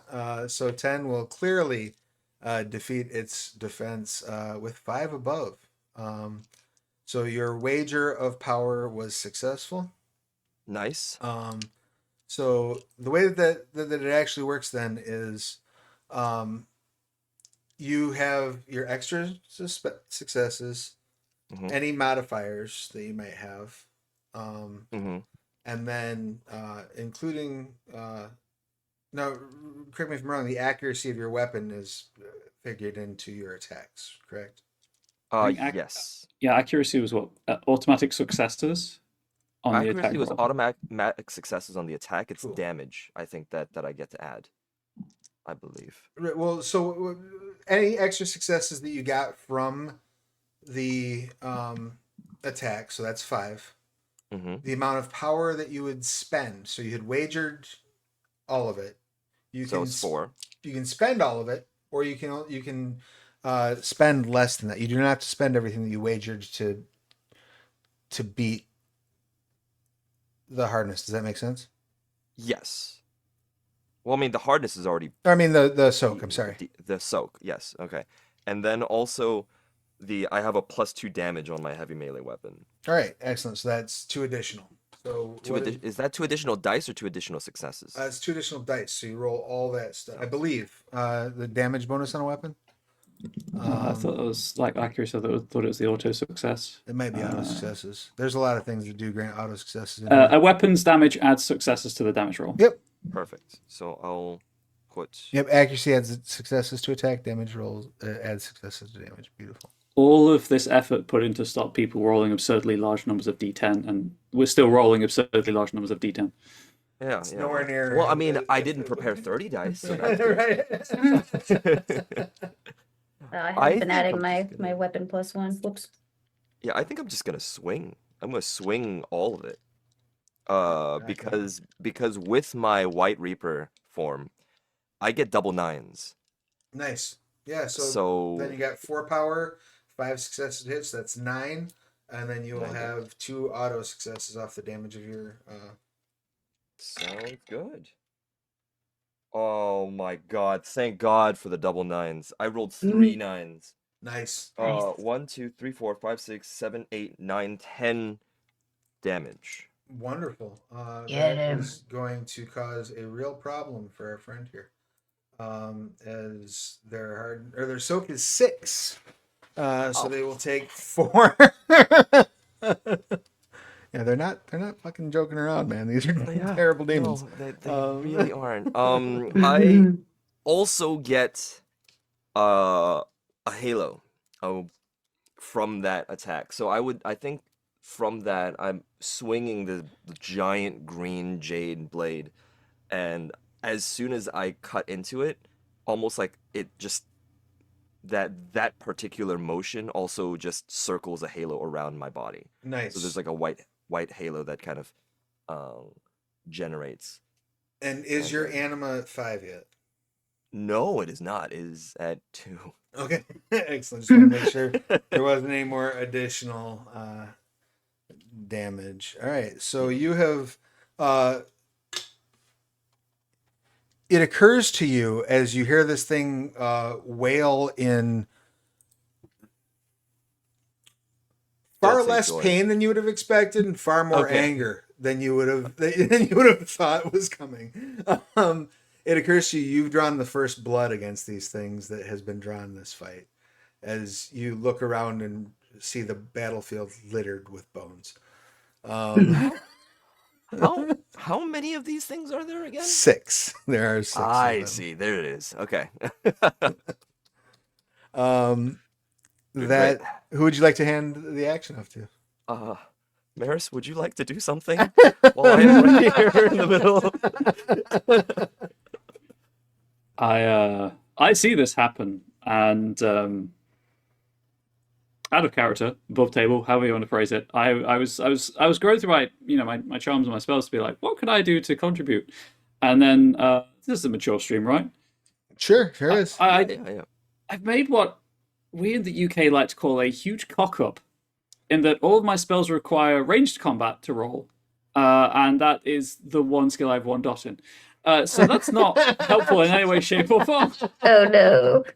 Well, I mean, give So me a badass description and get yourself a lot of stunt dice. I'm rationalizing that as Maris knows the theory, but has never actually used them. Sure, that's That's fair. actually really fun. That's actually super cool. in Yeah, my it is opinion. super cool. However, in this specific circumstance, as there are 6 demons in our face, I'm not going to test the theory right now.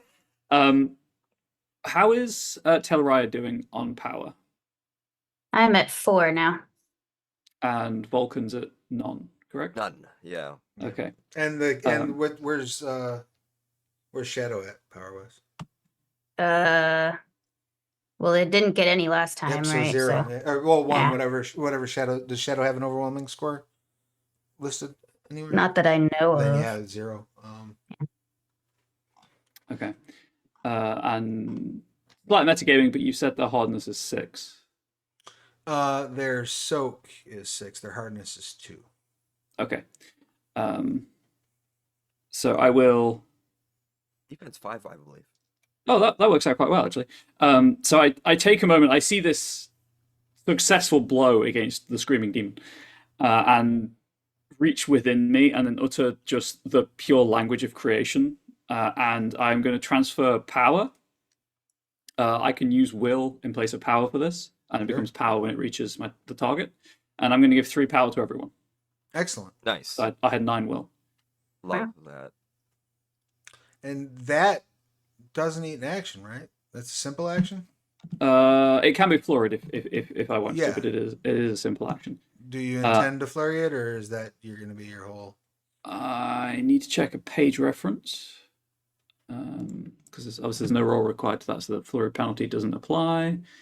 Where's the? You know what? I'm pretty sure I wrote this page number down for this very occasion. I just can't remember where I wrote it down. Talking about handing off power? No, no. Focus will can't be flurried. I didn't even copy the page number. I copied the rules text. So yeah, that's my entire turn. All right, rock and roll. You distribute through the sheer willpower that you have gathered.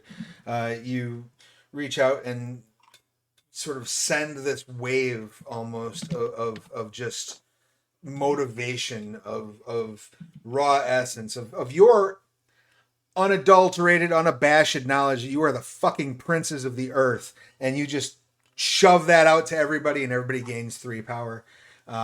Where would you like to hand the next thing off to? You want to give it to our enemies, or do you want to give it to the last standing bits of your battle group and let the demons go twice? Well, we still have Shadow as well, don't we? Shadow went. Yeah, Shadow went. Already went. Shadow was right after Shadow Telray. pounced. I will. At this point, my battle group is just sacrificial fodder, so I will hand it over to the demons, so they don't get a double turn. Good. Well, I mean, and You can to- also call in the bear, right? it would I have. don't have I any mean, way of communicating with the bear. yeah, bear's inside, like guarding. Bear's you just somewhere. chilling. The bear's on bodyguard duty, but not for me, Oh, yeah. unfortunately. And in defense of this battle group, they soaked up a whole lot of demon problem last turn, so hopefully they can Yeah. continue doing so. Oh yeah. So the demon who is fighting both Shadow and Maris is completely not focused on the battle group anymore, and is going to take a swing at Maris because Maris is the one that actually did some damage. So Volcan, this, me- or Volcan. Volcan, right? I don't know why I have Maris in my notes here because that's not what's happening. See, I write things down and then I just don't even think. I just read them. My apologies. They are going to go ahead and spend the 2 motes to be able to flurry, and they're going to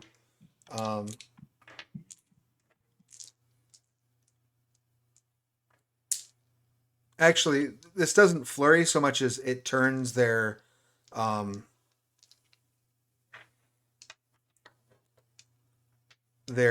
normal attack into a ranged attack. Okay. So is it like it's withering right here, or does he have power? He has no power, so it is Okay. withering. So I'm technically good for now.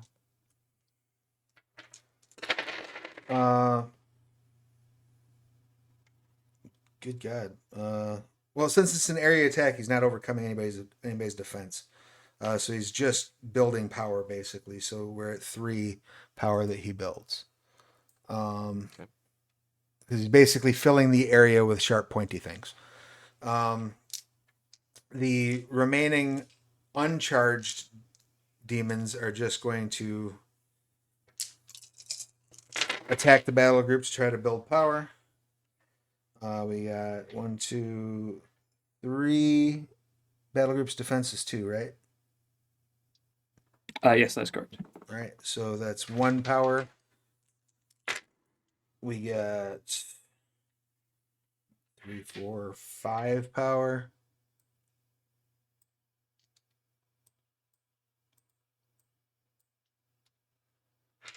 Number 4 is holding on.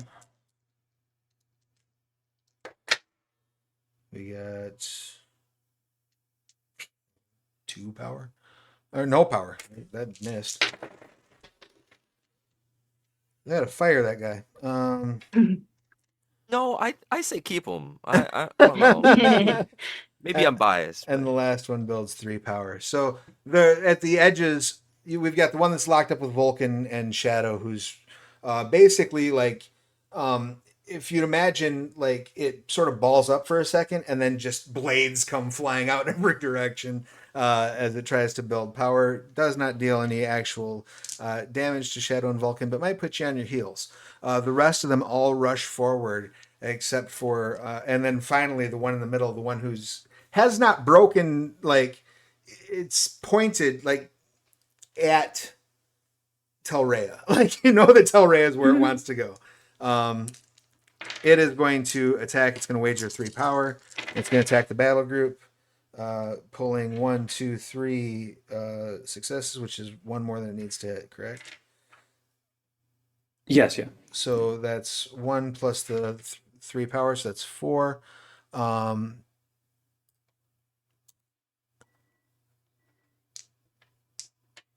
For damage, and that's 2. So that They're soaked too. they have a soak 2. They take no damage this round, miraculously.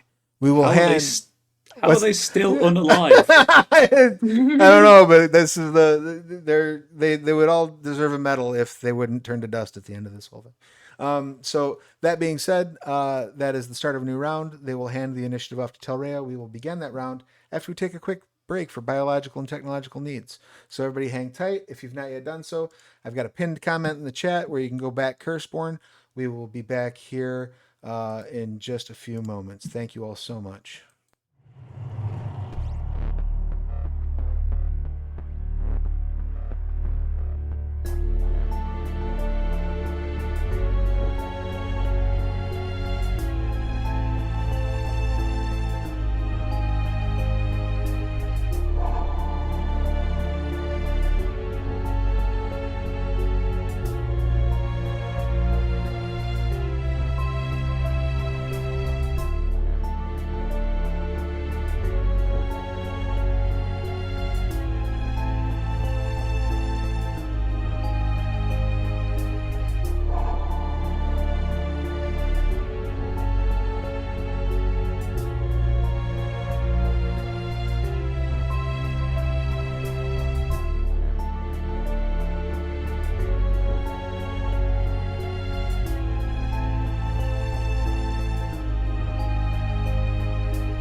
Hey folks, welcome back. We are once again here to play some Exalted Essence. We have returned from our biological and technological breaks. A couple quick things, and this is why I recommend not story guiding on a full bladder.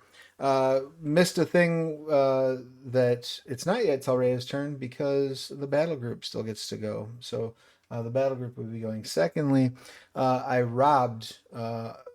unfairly robbed Vulcan of one power, as there was some what is the technical term for it, Ryan? There was A concentrated concentrated attack. attack. Yeah, they were ganging up on the same one, same demon. Actually, sorry, that wouldn't have counted. We know now, but because the cat did a withering attack, but I did a decisive attack.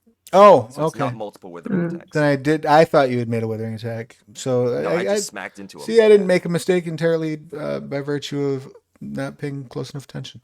I was so busy not paying attention, I didn't make a mistake. So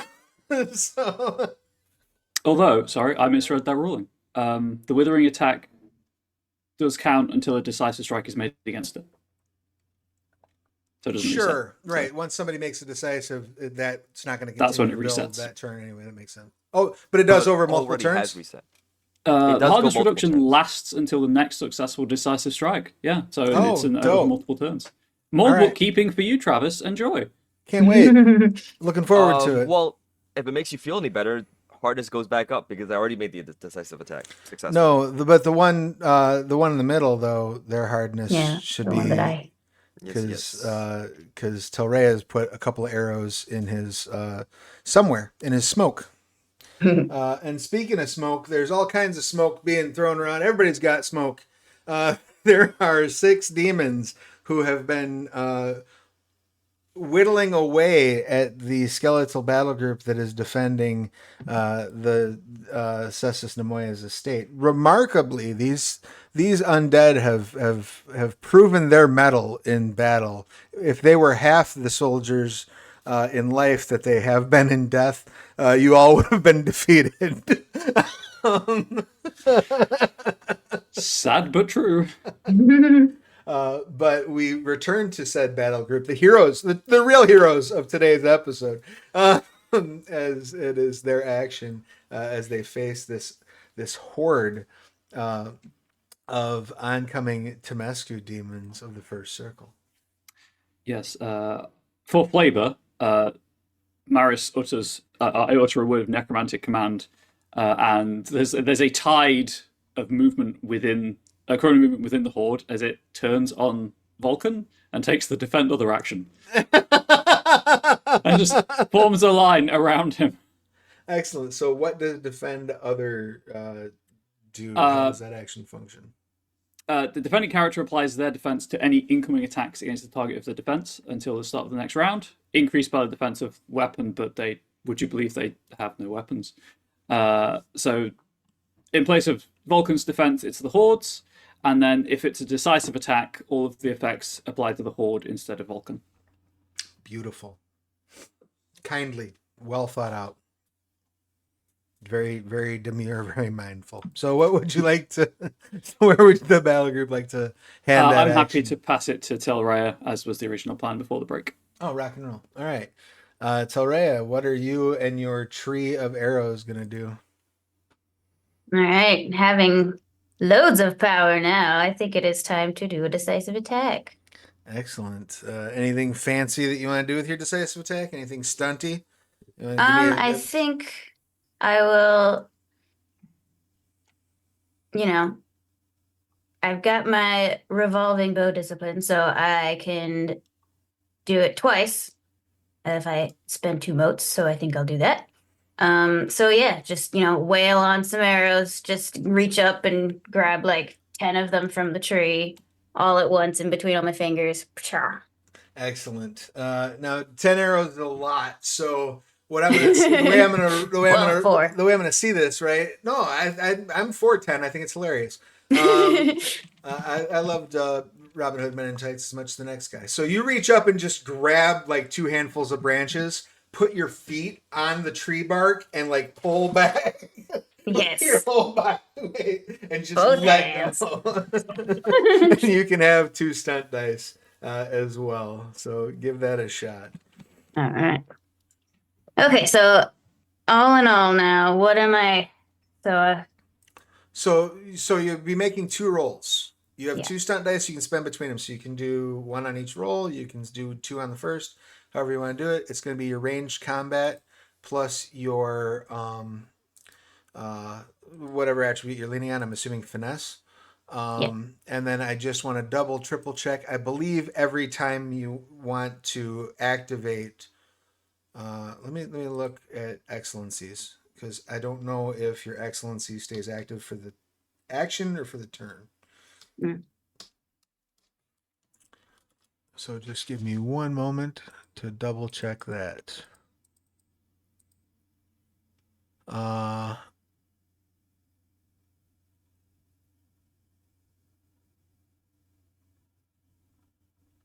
Yep.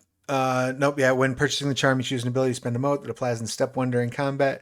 Add bonus dice equal to the ability's rating any applicable roll. So if you wanted to activate your ranged combat, it does last for the whole turn, so it would affect both rolls. oh, cool. Yeah. Let's do it. All right. So that brings your anima up to a what now? Uh, 9. Right on. You get something when you hit anima 10. Yeah. You set fire to your own tree bow? Would that be a thing? I don't think you That would be awesome. because Burning yeah, bush. because water. Because Oh, the other, God. yeah. Well, also, yeah, she's water. So, I am Yeah, water. Water is roll attacks twice on step 3 and choose the better result. when you hit anima 10. Wow. So unless you have another thing you can spend a mote on right now, would that be gross? Here's my 2 attacks. I get to roll the best of both.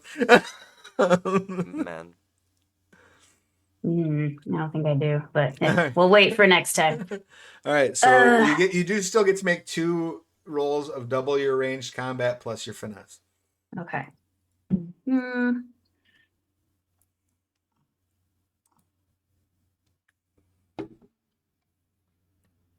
And do I add a success for my weapon being Your plus weapon's 1 damage? accuracy, yep. The accuracy of your accuracy. weapon. Yep. Okay. To each roll. Okay. So the first one is going to be 7. All right, that will absolutely. And and you said these are decisive attacks, right? And you're wagering 2 power on each. Is that correct? Yes. All right, excellent. So yeah, those will both hit. So that's 2 past his defense. So 2 on the first.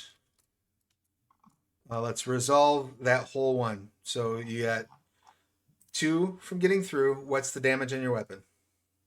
Plus 1. So that's an automatic success.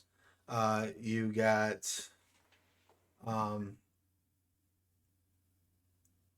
much total power did you have? I had 8. So you can spend if you want to make you could spend 4 on this and still have 4 for the next attack if you wanted to. Yeah. All right, Let's do that. All right, so then Just clear them all out. so you'll be rolling 6 dice. You'll have an automatic success. Let's see what we get. Okay. I'm going to add my stunt dice to the second one as well. Just pile them on there. All right. Um, Well, so we're gonna roll damage for the first one, and then we'll roll damage for the second. Actually, you know what? We have to resolve them all individually. So let's roll damage for the first one, which is gonna be 6 dice plus whatever your automatic is. Okay.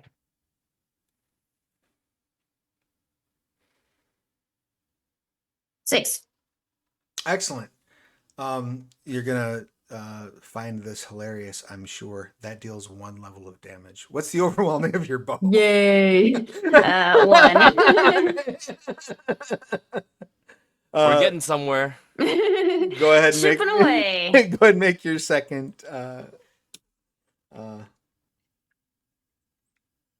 attack, Okay. please.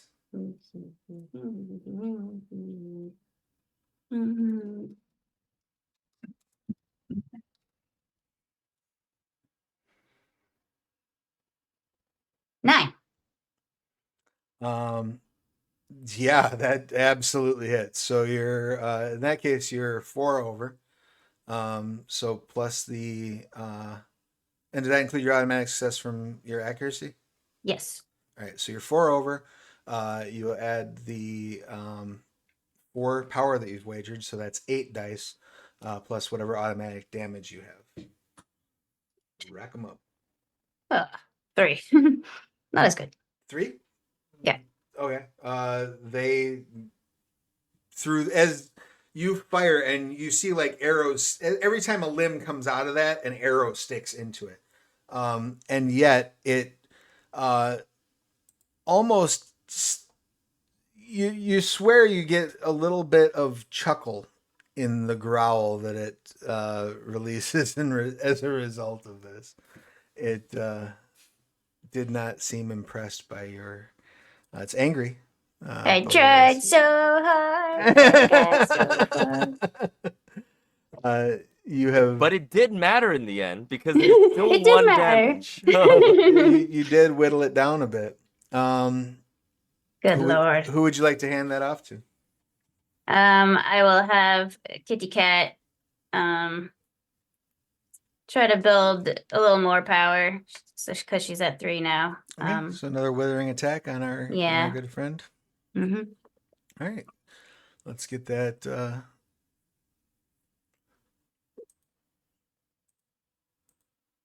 That'll be 5.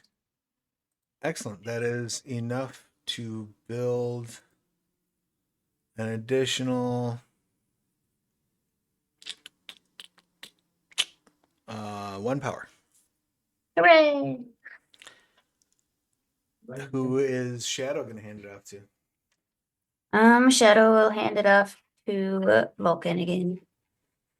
All right.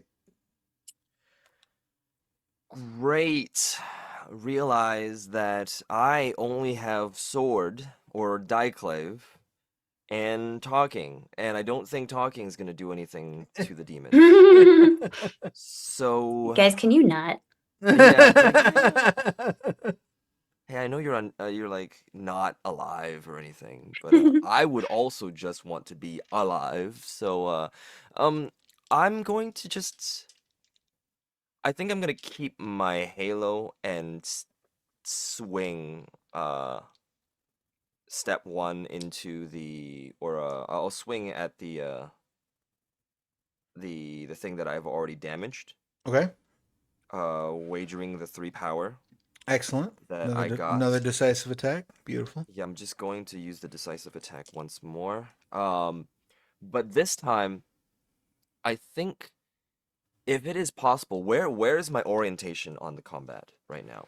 I'm So on the side, right? right, you're on. I'm assuming like so. If from Telrea's point of view, Mm-hmm. you're on the left, Yes. And then there's the kind other of against 5. and that is where the cliff goes up Okay. that the Seafoam Shame started climbing. So Okay. like you're kind of against a wall on that side. There's not really anywhere for you to go further left. You can go up, Okay. but you can't go further left directly. So if that is the case, I'm gonna try to make a big show of the attack in some way. In the sense that I'm trying to distract and see if the demons could see me as a bigger threat than just rushing straight forward. Okay. My last attack went from right down all the way to left up, but instead of holding my sword, my diclave up, I'm gonna continue the swing and spin around so that now I literally swing down and drag or like basically plant my diclave halfway into the ground and using that momentum into swinging back up again. So I'm like like almost like a top, Okay. like a like a little diagonal top, so that I could like also drag up as much dust as possible as I'm swinging up. I love it. Let's have 4 stunt dice and let's have you do it. Okay, I will do that. Da, da, da, da, da, and da, da. That will be 1, 2, 3, 4, 5, 6, 7 successes. 7 successes. Yeah, that absolutely will hit. You. How much power would you like to spend? I think I'm spending the 3 because I don't Okay. like the 7 successes. I don't think that's all All right. So that'll get you 2 dice plus the 3 for the power. So that's 5 dice. Okay. 5 dice. And then I also just get the 2 successes from the damage of the weapon specifically. Correct. And also, because of my form that I'm still holding up onto, I get double 9s. Let's see it. So the damage rolls. And I only got 1, 2, 3, 4, 5, 6, 7. Actually, still 7 successes. Remarkably, still deals 2 damage to this Perfect. fella. He lets out a scream, a screech, spends another 3 motes. This allows him a counterattack, and he's going to make it into an area effect. And what he's really going to try to do with this is actually make some. He's feeling a little crowded. There's a battle group, a cat, and an exalt Fair. chopping at him. So he's going to just try to push everybody away. So I'm going to see if there's a nice, easy, handy shove action. Yeah, you can go for a shoving gambit. It's going to require 4 successes. I would like to remind the audience at home that this entire group of demons they're fighting are minus 2 dice thanks to an effect that our good Thank friend God. has cast. No, I mean, thank Maris. I also wanted to point out that after that attack, another halo kind of is a little bit off center, but is also being created as well. So I have 2 halos now around my body. Excellent. They shove. This kind of creates an area of space. The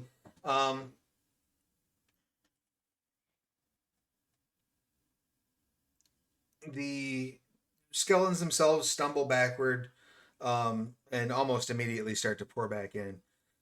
Vulcan, you're like, so you as you bring up that blade the second time and kick up that dust with it, you and the dust are thrown, like, not thrown, but slid uphill about probably 15 feet or so. Okay. And Shadow like flies forward from the group and does like the Akira slide like next to Del Rey.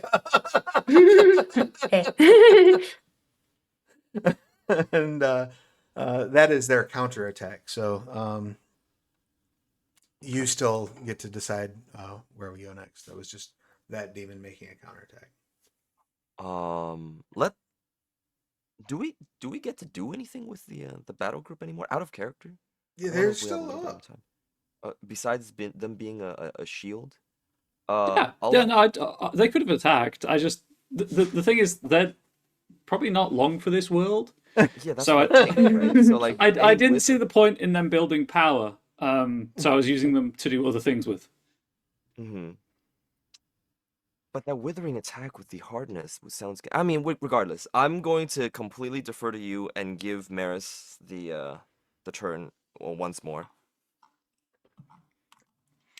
I'm gonna do the not power exchange, the other one. Yeah, prepare. So I'm going. Having seen some blows land through the hellfire and smoke, I'm going to take a moment to review what I remember of these demons, and then utter a short set of concise instructions about how likely they're going to move and attack next turn, just to try and build power for my allies. I'm going to spend the mote that I got back for the Breath of War at the start of my turn to activate my Sagacity Excellency as well. So hopefully we can just go straight into the decisive attacks. Sure. And while we're on that subject, don't forget, all of you, you do get that one mode of essence at the end of each turn, or beginning of each turn, right? Okay, yeah. I'm actually glowing now. I have 3. I got a funny feeling Telray is going to be a fucking problem on her next turn. Because all she got to do is turn on an excellency, and then it's go time for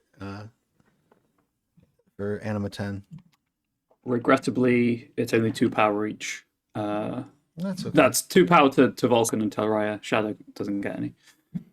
That's right. That's enough. That was a horrendous roll. Ryan, you've gone super soft. Oh yes, the joy of my webcam. Sometimes the thumb technique fixes it. It's like you're the love interest on an episode of Star Trek: The Original Series. Oh, yeah. Yeah, if I lean forwards too much, it's just like, hey, you're blurring out. I don't know what I'm focusing on. But that is my turn, as I've just called out that set of instructions. And who would you like to hand that off to? So we've got Shadow, the battle group, and the demons left. Yeah, throw over 2 more stunt dice too, because you gave me a nice description. Thank you. Or hold on to them. That's an option.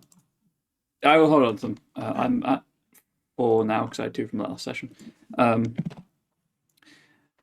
Because I have an idea I might use them for, but it depends how things go. Sure. I guess the battle group will surround Vulcan again, or just take the defend other action with them. All right, so you're going to hand off to the battle group? Yep, they just mindlessly defend Vulcan, and then with everyone's permission, I'll after the battle group pass it over to the demons just so they don't get a double turn. Yep, and then from there it would go to Shadow, right? Yeah. She acted already. Yeah, I will say 2 things. Shadow already acted, but I also want to mention, I don't want to be that guy, but stunt dice go away at the end of the session. Okay, then I want to. Yep. So. All right. Thank you for the reminder. So yeah, so basically it's demons or battle group because Shadow already went. How do you reckon you can tank a round? Oh, I can tank quite a few rounds actually. I've prepared for this. Over multiple sessions, I've added more and more ox body to prepare for something like this. To the demons then, to avoid the double round. All right. The demons at this point, the one who has sort of been group fodder, is going to lunge forward at Vulcan, going with everything that he's got. Just you see, like they've normally been almost like a cloud of blades, but you just see this like point forward, almost like a complete like spear, lunging forward, and they're going to wager 3 power on this decisive attack. Meets beats, right? Meets beats, yeah. Got it. Is your hardness 3? That'll go. My hardness is 3. All right. What's your defense? 4. Believe it or not, they got 5. So they got perfect 1 on that. They're going to spend all 3 power. And their weapon damage is going to be 2. So that's going to be 4 with 2 automatics. We got no successes happening. Great. Not a thing. You managed. So my good part is actually my soak, which is 5. Yeah. Wow. So as these, you from your perspective, Telrea, like, and as well, Maris, you both see like this cloud just head toward Vulcan, and Vulcan like shove it back, basically. Like as all these blades go forward, Vulcan manages to hold up the Diaclave and just shove them back. No damage is dealt to Vulcan. I will use this time to also just shout out, Can confirm physical body in there. Just This has exactly the effect Vulcan would like, as the other two on that side are going to break off and make their way toward you. The Perfect. first is going to make a withering attack at you. okay. Your defense is 5, is that correct? Sorry, I just took a drink. 4. 4. All right, so they get you and build 1 power. The second one is going to actually give their 5 power to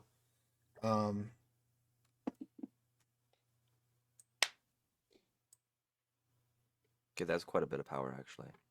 they're gonna wager all 5 power. They're gonna take the swipe at you. Got it.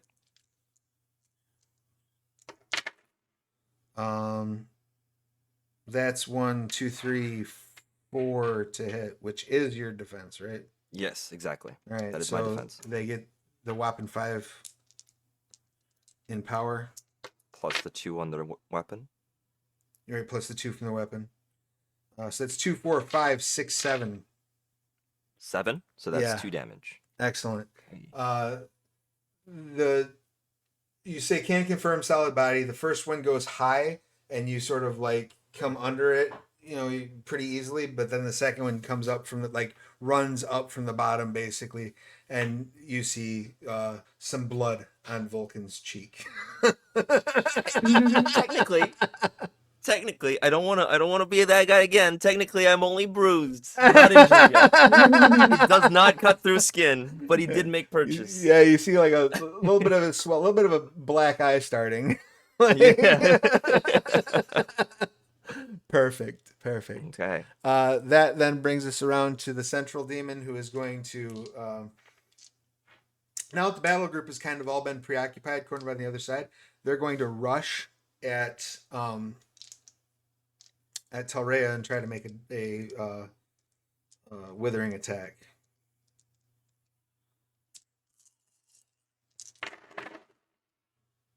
So that's going to be a whopping no power they build. That's awesome. Well, 1 because they have to build 1. So they rush forward and start like swinging at you on the tree, and you can pivot on that tree. So you just kind of like pivot around the other way. Like a squirrel.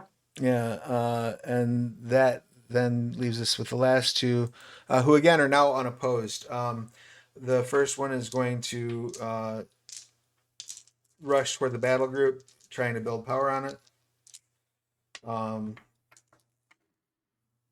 That's going to be 1, 2, 3, 4, 5. Battle group's defense 2. Yes, that is correct. So they build 3 power. The 6th one, who has 3 power, is going to lose a die on the floor.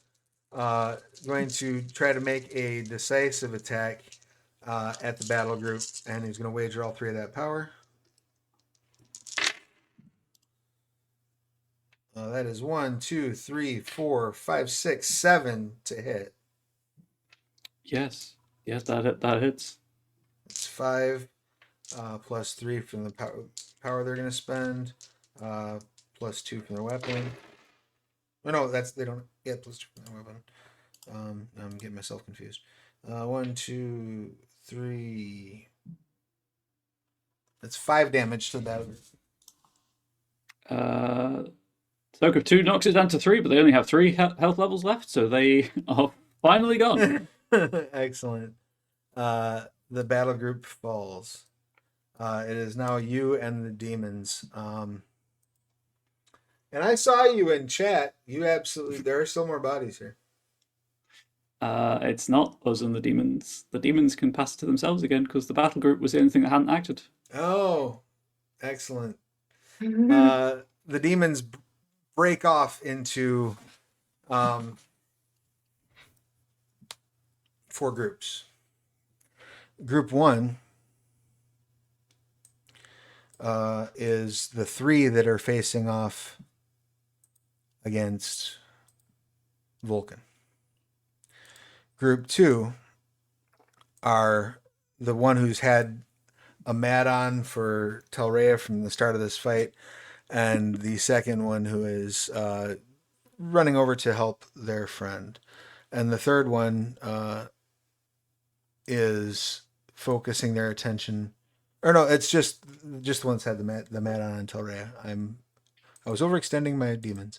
The third one is heading directly for Shadow, and the fourth is going to target Maris. So the first group, 2, 4, 6, 7, 8, does the -2 dice that they're getting is from your storm effect, right? It's got nothing to do with your battle group having been there. Yes, it's a Stormcoin Strategies Cool. charm. Awesome. So the first attack is going to be a withering attack against Vulcan.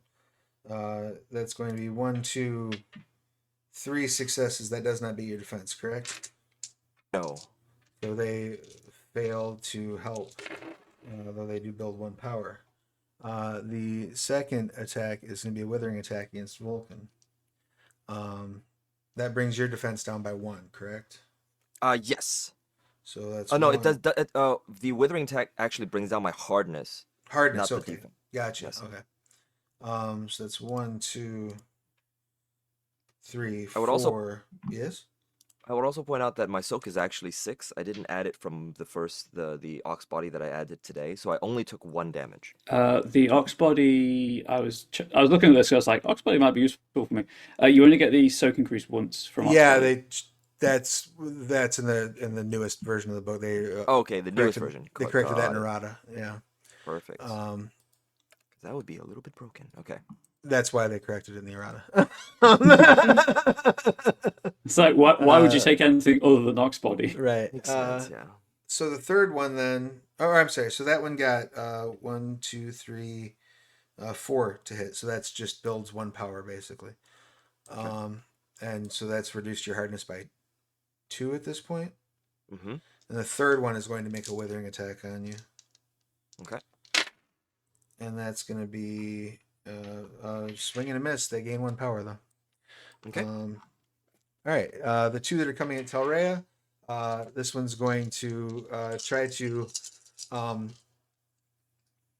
like start chopping at the tree itself as it's building up rage and power and sort of denying you the ability to pivot. But it's you doing so to build power. Which it absolutely fails to do. No power built. No. Well, it gets 1 power for swinging. Do not pass go. Do not collect $200. The second one, however, is going to try to rush around, spend 2 of its essence to create an area attack, and try to hit you with a decisive attack. What is the cover that you gain from that tree?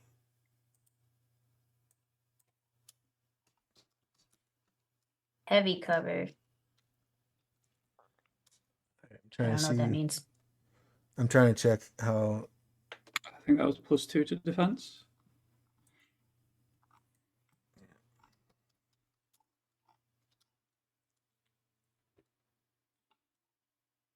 Heavy cover adds 2. Yep. So they are going to wager 3 power. What is your hardness -1?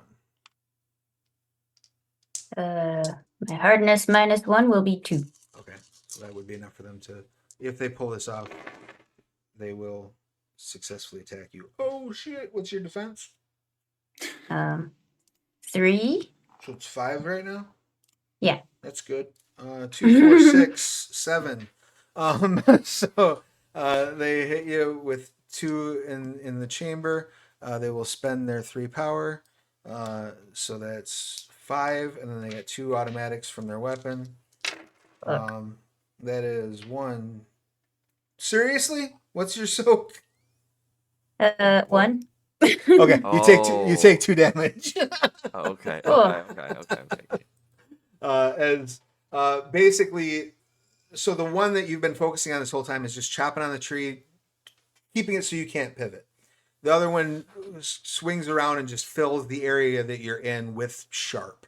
Um, as you start to feel the blades contacting with your skin and realize that you are in some trouble, you can uncommit the mote to move. However, at your turn, which they're going to hand you the thing, you can also uh, activate your excellency again, and that's going to create some problems for them. Yeah. There already are some problems because, correct me if I'm wrong, at the start of your turn, they have to make a roll or take damage. Is that correct?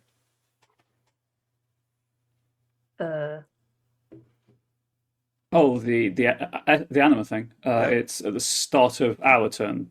Right. So as they hand the turn to you, Telrea, they have to make a turn because they're both in close range of you now. So what is that roll? Do you have that handy, Ryan? Fortitude plus physique, I think it was. Hang on, I'm in my notes. It'll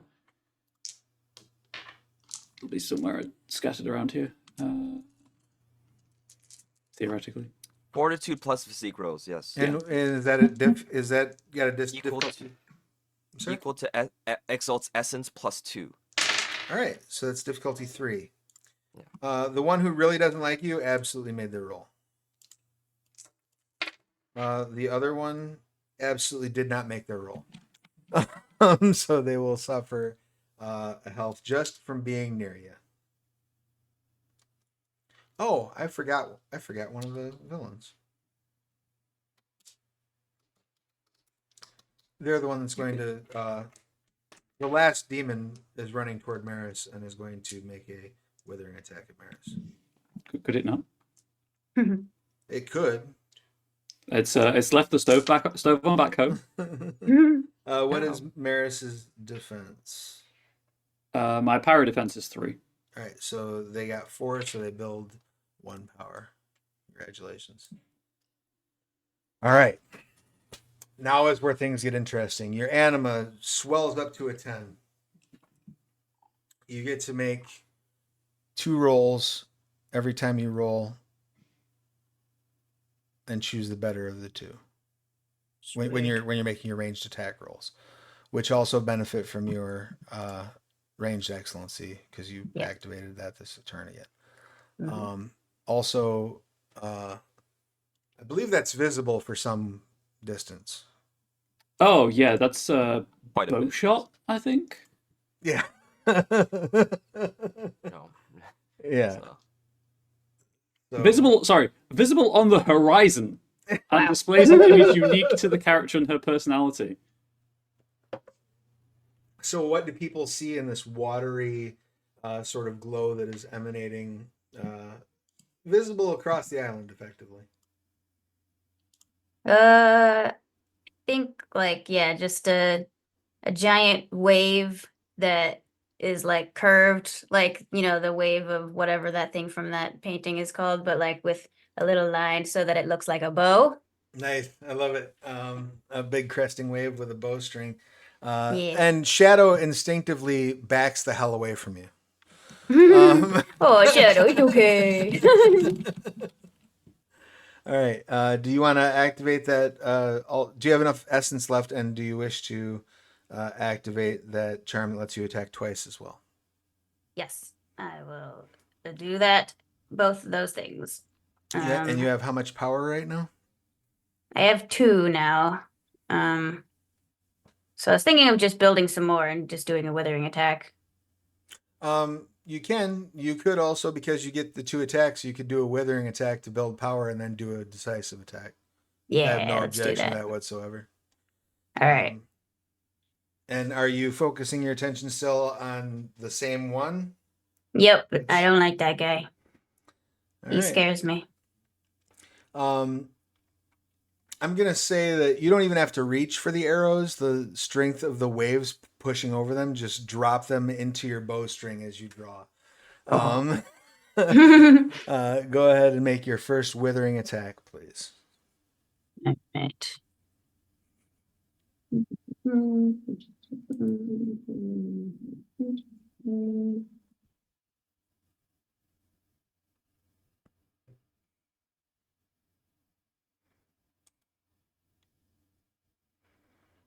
Nine. God damn. All right. That'll give you 4 power Word. as you pepper as he's chopping. Basically, like he looks up and just like the camera zooms in like it's a Sam Raimi shot of you with like 4 arrows by your cheek. Dodge this. He goes bang bang. It's a shotgun in a different world, yeah. smack. Basically what it is. And now you may make your decisive attack against the same fella. How much power would you like to wager?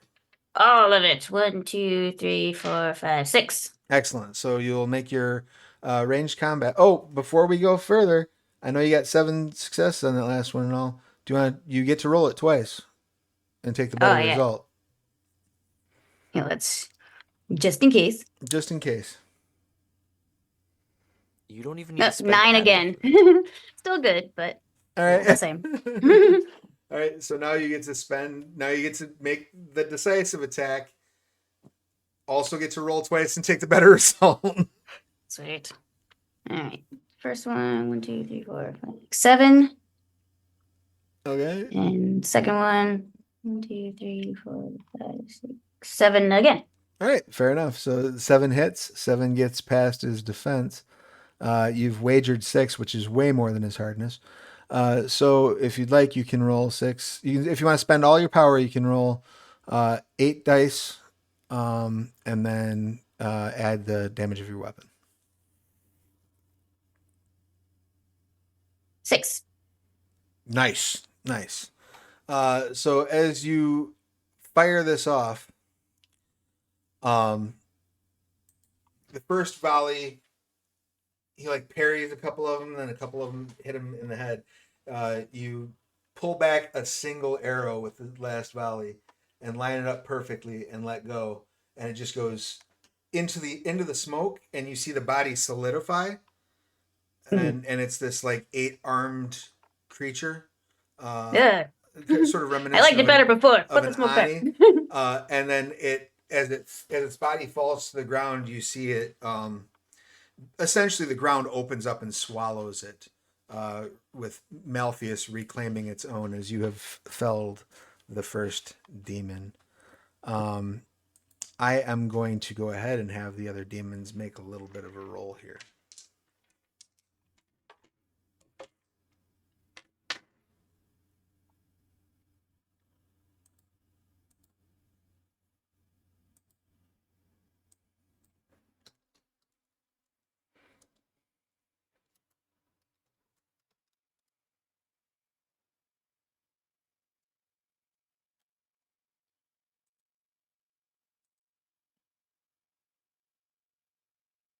Don't move.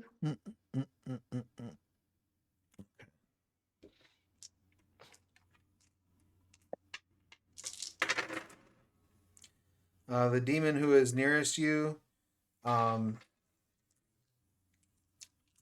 starts flying away. The demon who is most engaged with Vulcan starts to try to take off.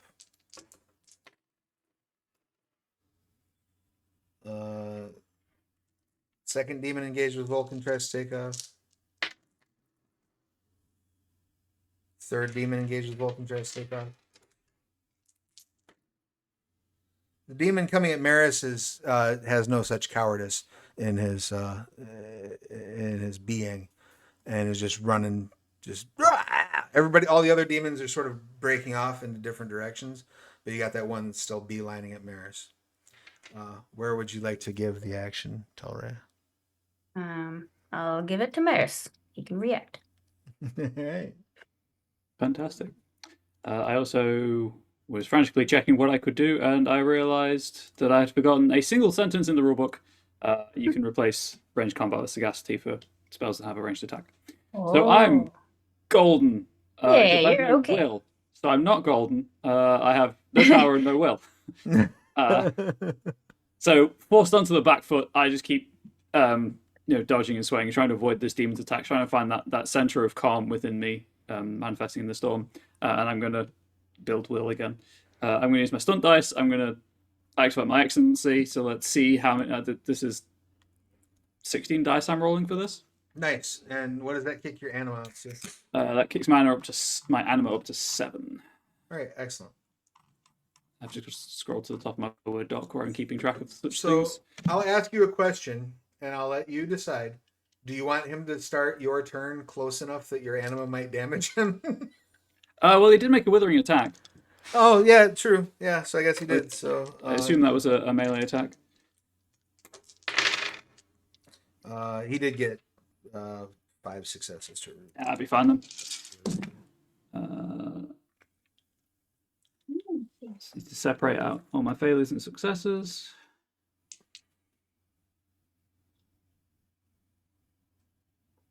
And then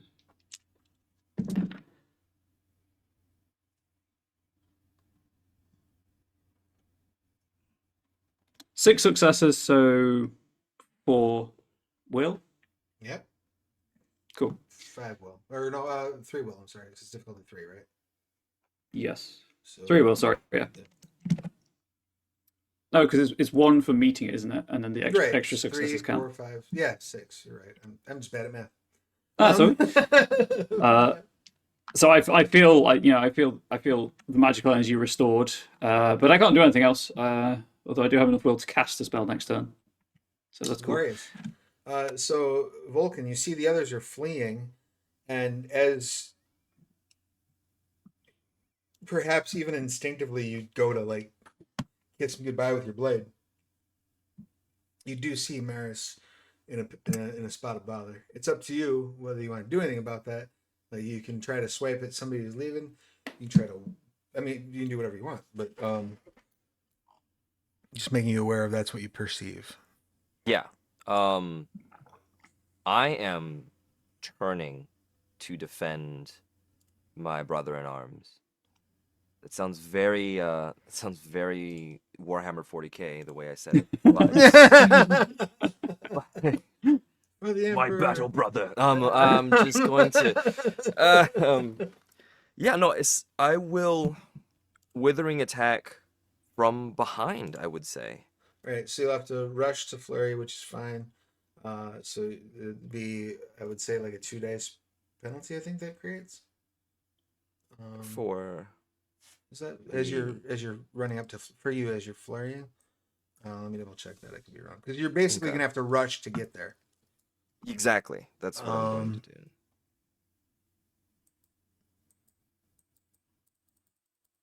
I do have reaching as well on my weapon, by the way. I don't know if that's going to be anywhere close.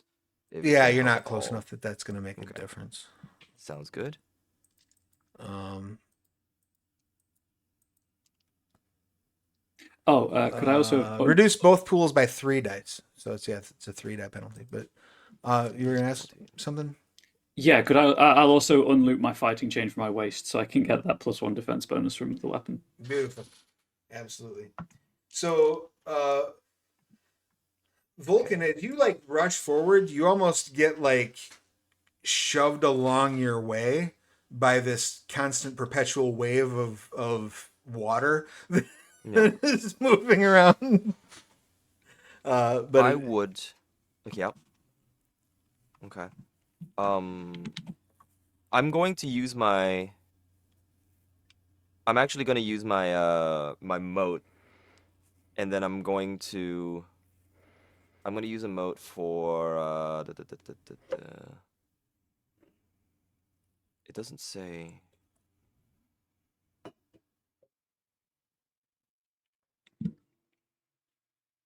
Well, Michael's checking that. Slight rules corrections for people who just listen to this rather than reading chat and stuff. The defense for weapons only applies to defend and defend other actions. Doesn't apply to general defense. Sounds good. Thanks, Dad. No, I'm not going to spend a moat. I'm just going to go and swing for the withering attack. All right. Let's see it. Let's just 6. Nice. That is enough to go ahead and gather yourself power. A single Or more power if is you have an overwhelming score above 1.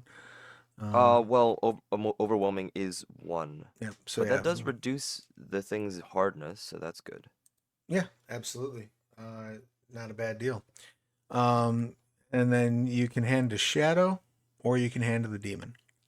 I would like to hand it over to Shadow and see if we can't stack up a little bit more fear into the thing first. Sure. What would Shadow like to? Shadow, in backing off from my final form, decides to turn that fear into fury and just do a heck and pounce decisively using her 4 power that she has built up. Awesome. I'll go ahead and give you 2 stunt dice as once again, Vulcan, you ride the wave around. You take a couple swings to sort of like put this demon on its back foot, and then you just hear and the Dang it, Shadow, stop stealing my thunder. I don't know. I'm just decisive hecking pounce is quite a thing that I would be down for too. So Alright. That's at like 252, 30-ish for highlight purposes. If needs be, I'm just saying. Alright, that's gonna be 1, 2, 3, 4, 5, 6, 7 successes. Jesus Christ. A very heckin' pounce. very hecking pounce. So that'll hit. That's 2 over defense, I believe. So yeah, and then their hardness has been reduced. So you clearly are good to go on that. How much power do you want to spend? All 4. All right, so give me 6 dice, and then I don't think there's an overwhelming that the animal has. 2. All right. Unfortunately, it does not gain purchase. It is not sufficient to rip the flesh of the creature, but it has darn sure distracted it. I'm going to, because of where we're at right now, time-wise, I'm narratively going to go ahead and jump right to Maris and say, you got all this power built up. You're good to go. It's clearly on its heels. Yeah, I realized I could only do a withering attack. Ah! Wow, you got will built up. I only have enough will to count for the withering. It costs 4 will to cast the spell. I don't have any extra to count as power for the spell casting bonus. This is the perfect storm of just inadequacy. Well, in that case, if that being the case, I offer you an option. Option 1, we call it here. We all make a good mark of where we're parked, and we come back when we return on November 7th. Option 2 is we do another round and see where things land. Out of character. I could spend a lot of stuff to make this next attack really hurt. Out of character. I have 2 halos. I have 1 power, unfortunately, but I still can do something with it. Just saying. Well, but I have no time commitment right now, so I'm happy to go I for another also round do if not. everyone else is. You good for another round, Toria? All right. Then in that case, the demon sure absolutely gets another action before I jump over to Maris because Yep, that's fine. You gave him doubles. Biggest threat to the demon right now in the demon's perception is probably Volcan. So he's gonna spin her. Well, he doesn't really have to spin. He's just gonna kind of. You know what? He's gonna spend the 2 essence and make this an area attack. So everybody in the area can have a piece.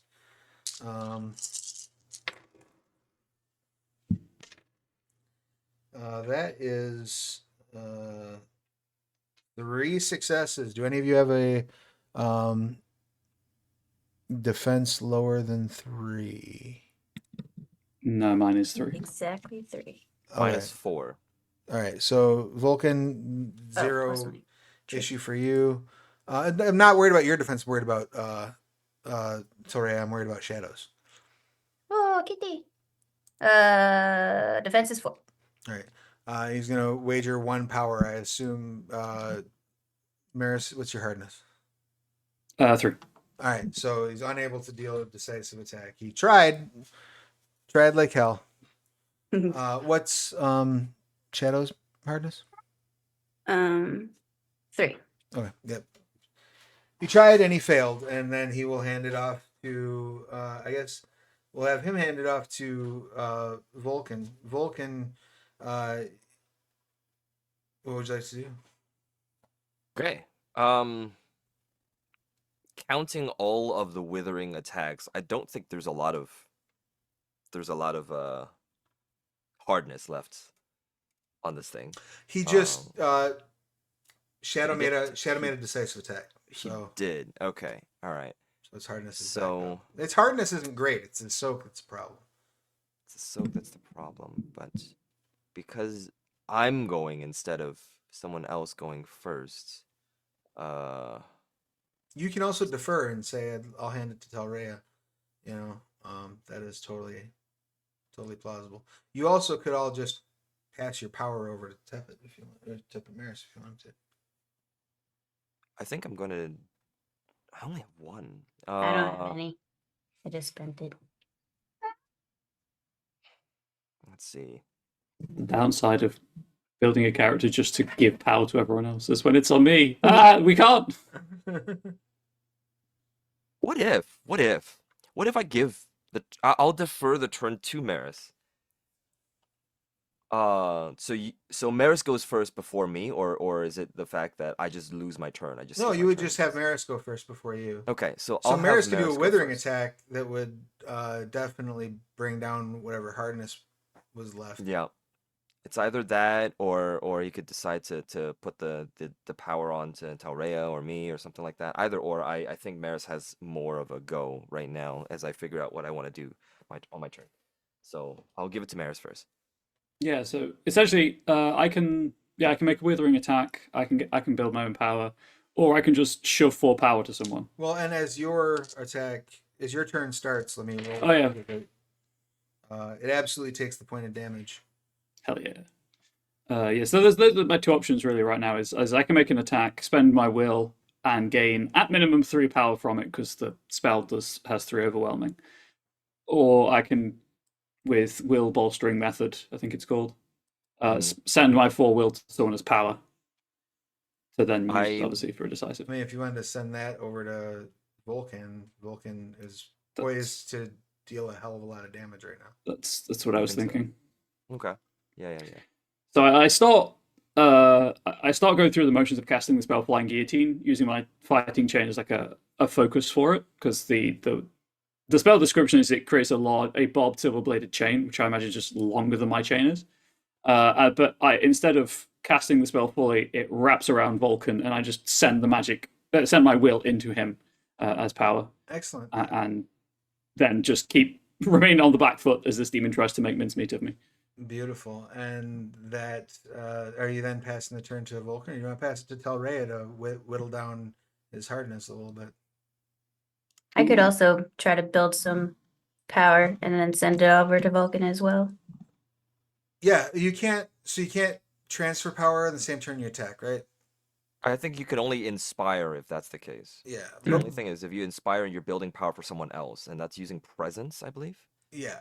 Alternatively, I mean, you can do that. You could make a presence roll to inspire. Alternatively, you could make a withering attack, which won't give him any power. You'll gain power. It will not pass any power to Vulcan, but what it will do is lower its hardness, and it will also give you power if this turn doesn't do the demon in.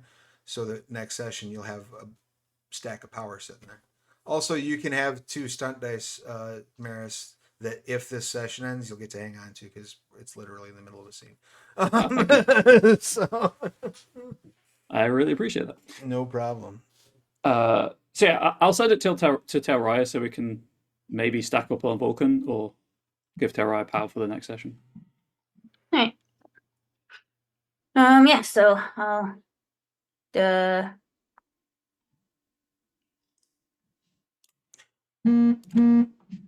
I'll use my ranged excellency, try to build some power, do some withering stuff. It's nice that it's only one moat. Ships are like being tossed around as the waves around Wujian are getting worse at this point. Sorry, guys. Just throwing off the gravitational pull of the ocean with my giant wave, just sucking it all in. Okay.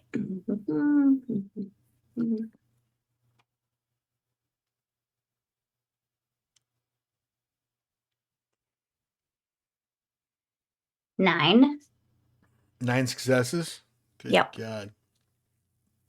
I'm rolling really well today. Reduces its hardness by 1, and you gain 4 power. Sweet. And the turn goes to Vulcan. Vulcan, you now have 5 power, correct? Yes. Well, very soon I'm going to use all of that power. The way I imagined it, I've been attacking the guy, but then now I want to drag it and swing overhead, but knowing that my Dieclave is a little bit big for me to stand and do so, I am actually going to do a jump up and do a standing front flip while I'm swinging to swing down on it to unseam it from head to toe. Excellent. Yeah, you may have four stunt dice with that effort. Okay, this will be, and then at the same time, I'm the halos that were surrounding me horizontally will be focused vertically as well. Oops, sorry, will be focused vertically. So I'm spending the moat. My anima starts glowing.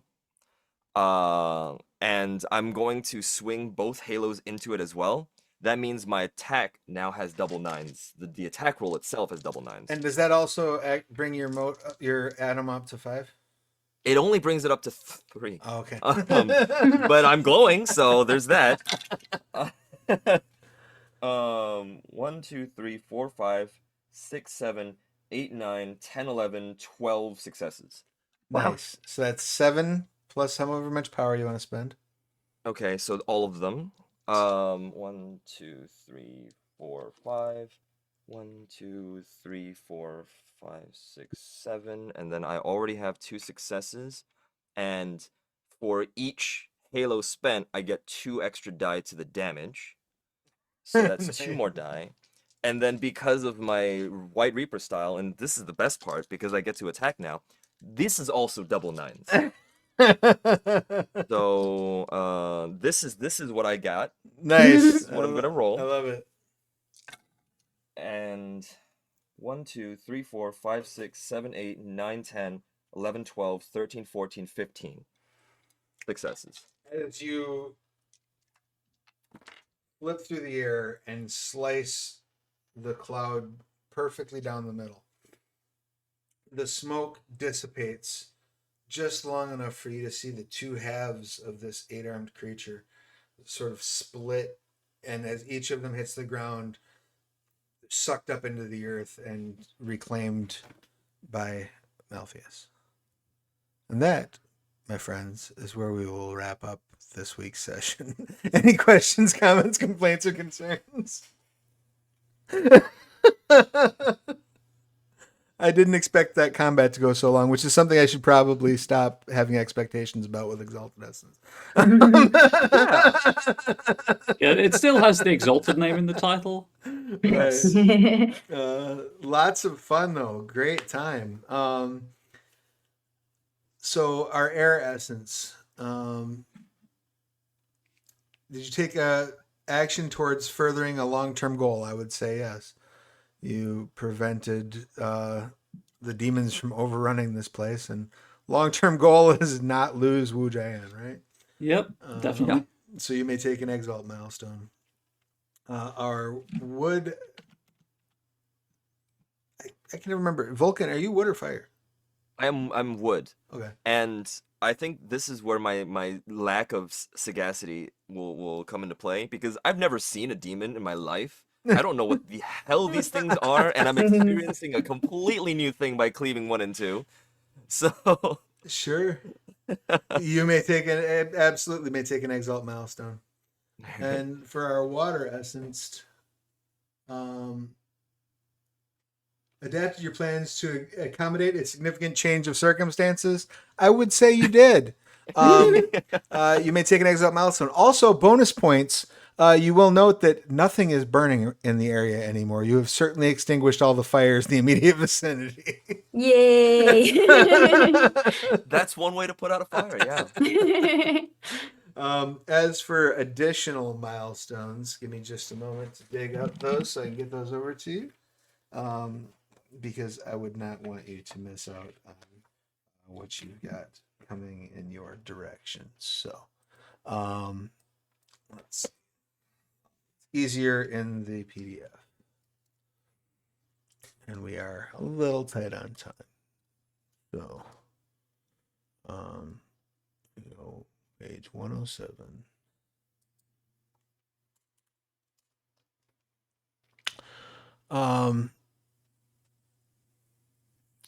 Minor milestones are completing a single adventure or story chapter.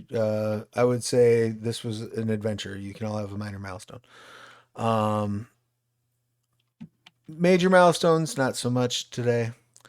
Personal milestone. Any cool personal goal that you achieved today, Telrea? I think I deserve one for the use of the note on the arrow. It is Absolutely. becoming my thing, and every time I do it, it just makes me happy. People, people in Exalted wind up with titles. I think Messenger is going to wind up. Bow speaker. You may take a personal milestone. How about for Vulcan? One of my minor virtue is loyalty, and I want to ask if my choice to not pursue any demons to specifically focus on protecting my comrades 100%. would be 100%. Yep, you may take a personal milestone. How about for Maris? I'd like to think that building 9 will in one roll and then sharing it out as power between Yes, my that was allies really would cool. count. That Yeah, scene that was was pretty really dope. cool. That scene was pretty dope. Lots of cool stuff happened today. I had a really good time. I'm sorry we went a little long, but I think it was definitely worth it. Just a couple pieces of bookkeeping. One, the pinned comment in our chat is the Curseborn Kickstarter. Go back it. Throw all your money at it. Tell your friends to do the same. Two, we will not be returning again until November 7th because we all have some stuff going on. This weekend, as in about 5 hours from now, will be at Maze Books in Rockford, Illinois, running a tabletop game workshop, which will also include an opportunity to play Curseborn.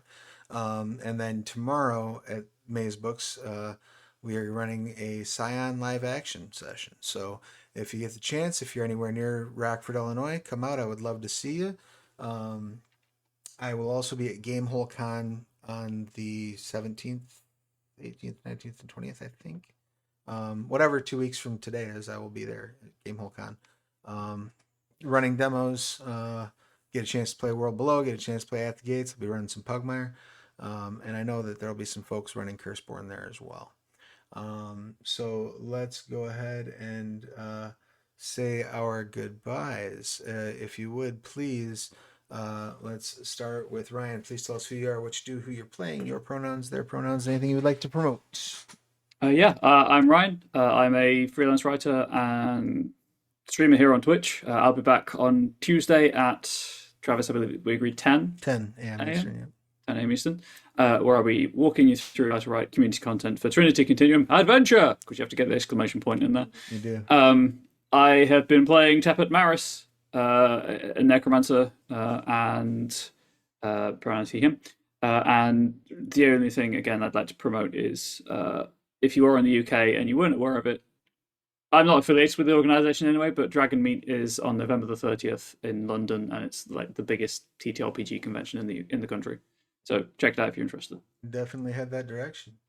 And that brings us around to Michael. Your pertinence, please. I am Michael Hithe. I played Cessus Volcan, the guy with the big swinging sword, him today. And I'll stream as Asterisk VTuber on Twitch, and also run the Trinity Continuum Anime. I had to open up the book just to make sure there's no exclamation point. It's glitchy, so I don't know if I can say something glitchy, but It's hard to talk in um, glitch. yeah, but Thursday, we have 2 sessions coming up, and then we're gonna have a big break. But it's a fun time. It's a very weird and fun time. It's great, and yeah, I believe that's it for me. Excellent. And last but never least, Bliss, your pertinence, please. I am Bliss Steele, pronouns she, her. I've been playing Cessus Telrea, also she, her, the sneaky bow using, kitty wielding dragon blood. And I stream video games on Spicy Sites, and if you want to check that out, you can go to blisssteel.com if you are over 18. In fact, in about an hour, I will be playing probably Diablo 2 Resurrected on my sites that I stream on. So if you want to come see me later, you can do that. Awesome, rock and roll. Thank you all so much for being here. I'm Travis Heathay. When I'm not running games, I'm writing them. And I appreciate you all being here and hanging out late. I will see everyone. I don't know when I'll be back on the channel, to be perfectly honest with you. A couple of my shows are going on hiatus for the moment. The World Below is definitely off till November. And Monarchies of Mao. We are chilling. Well, Curious Cats of Mao, I should say. We're chilling out this month to make space for some Curseborn actual plays. Definitely keep an eye on the schedule. There's a lot of Curseborn being played this month. There are also opportunities, I know, later today.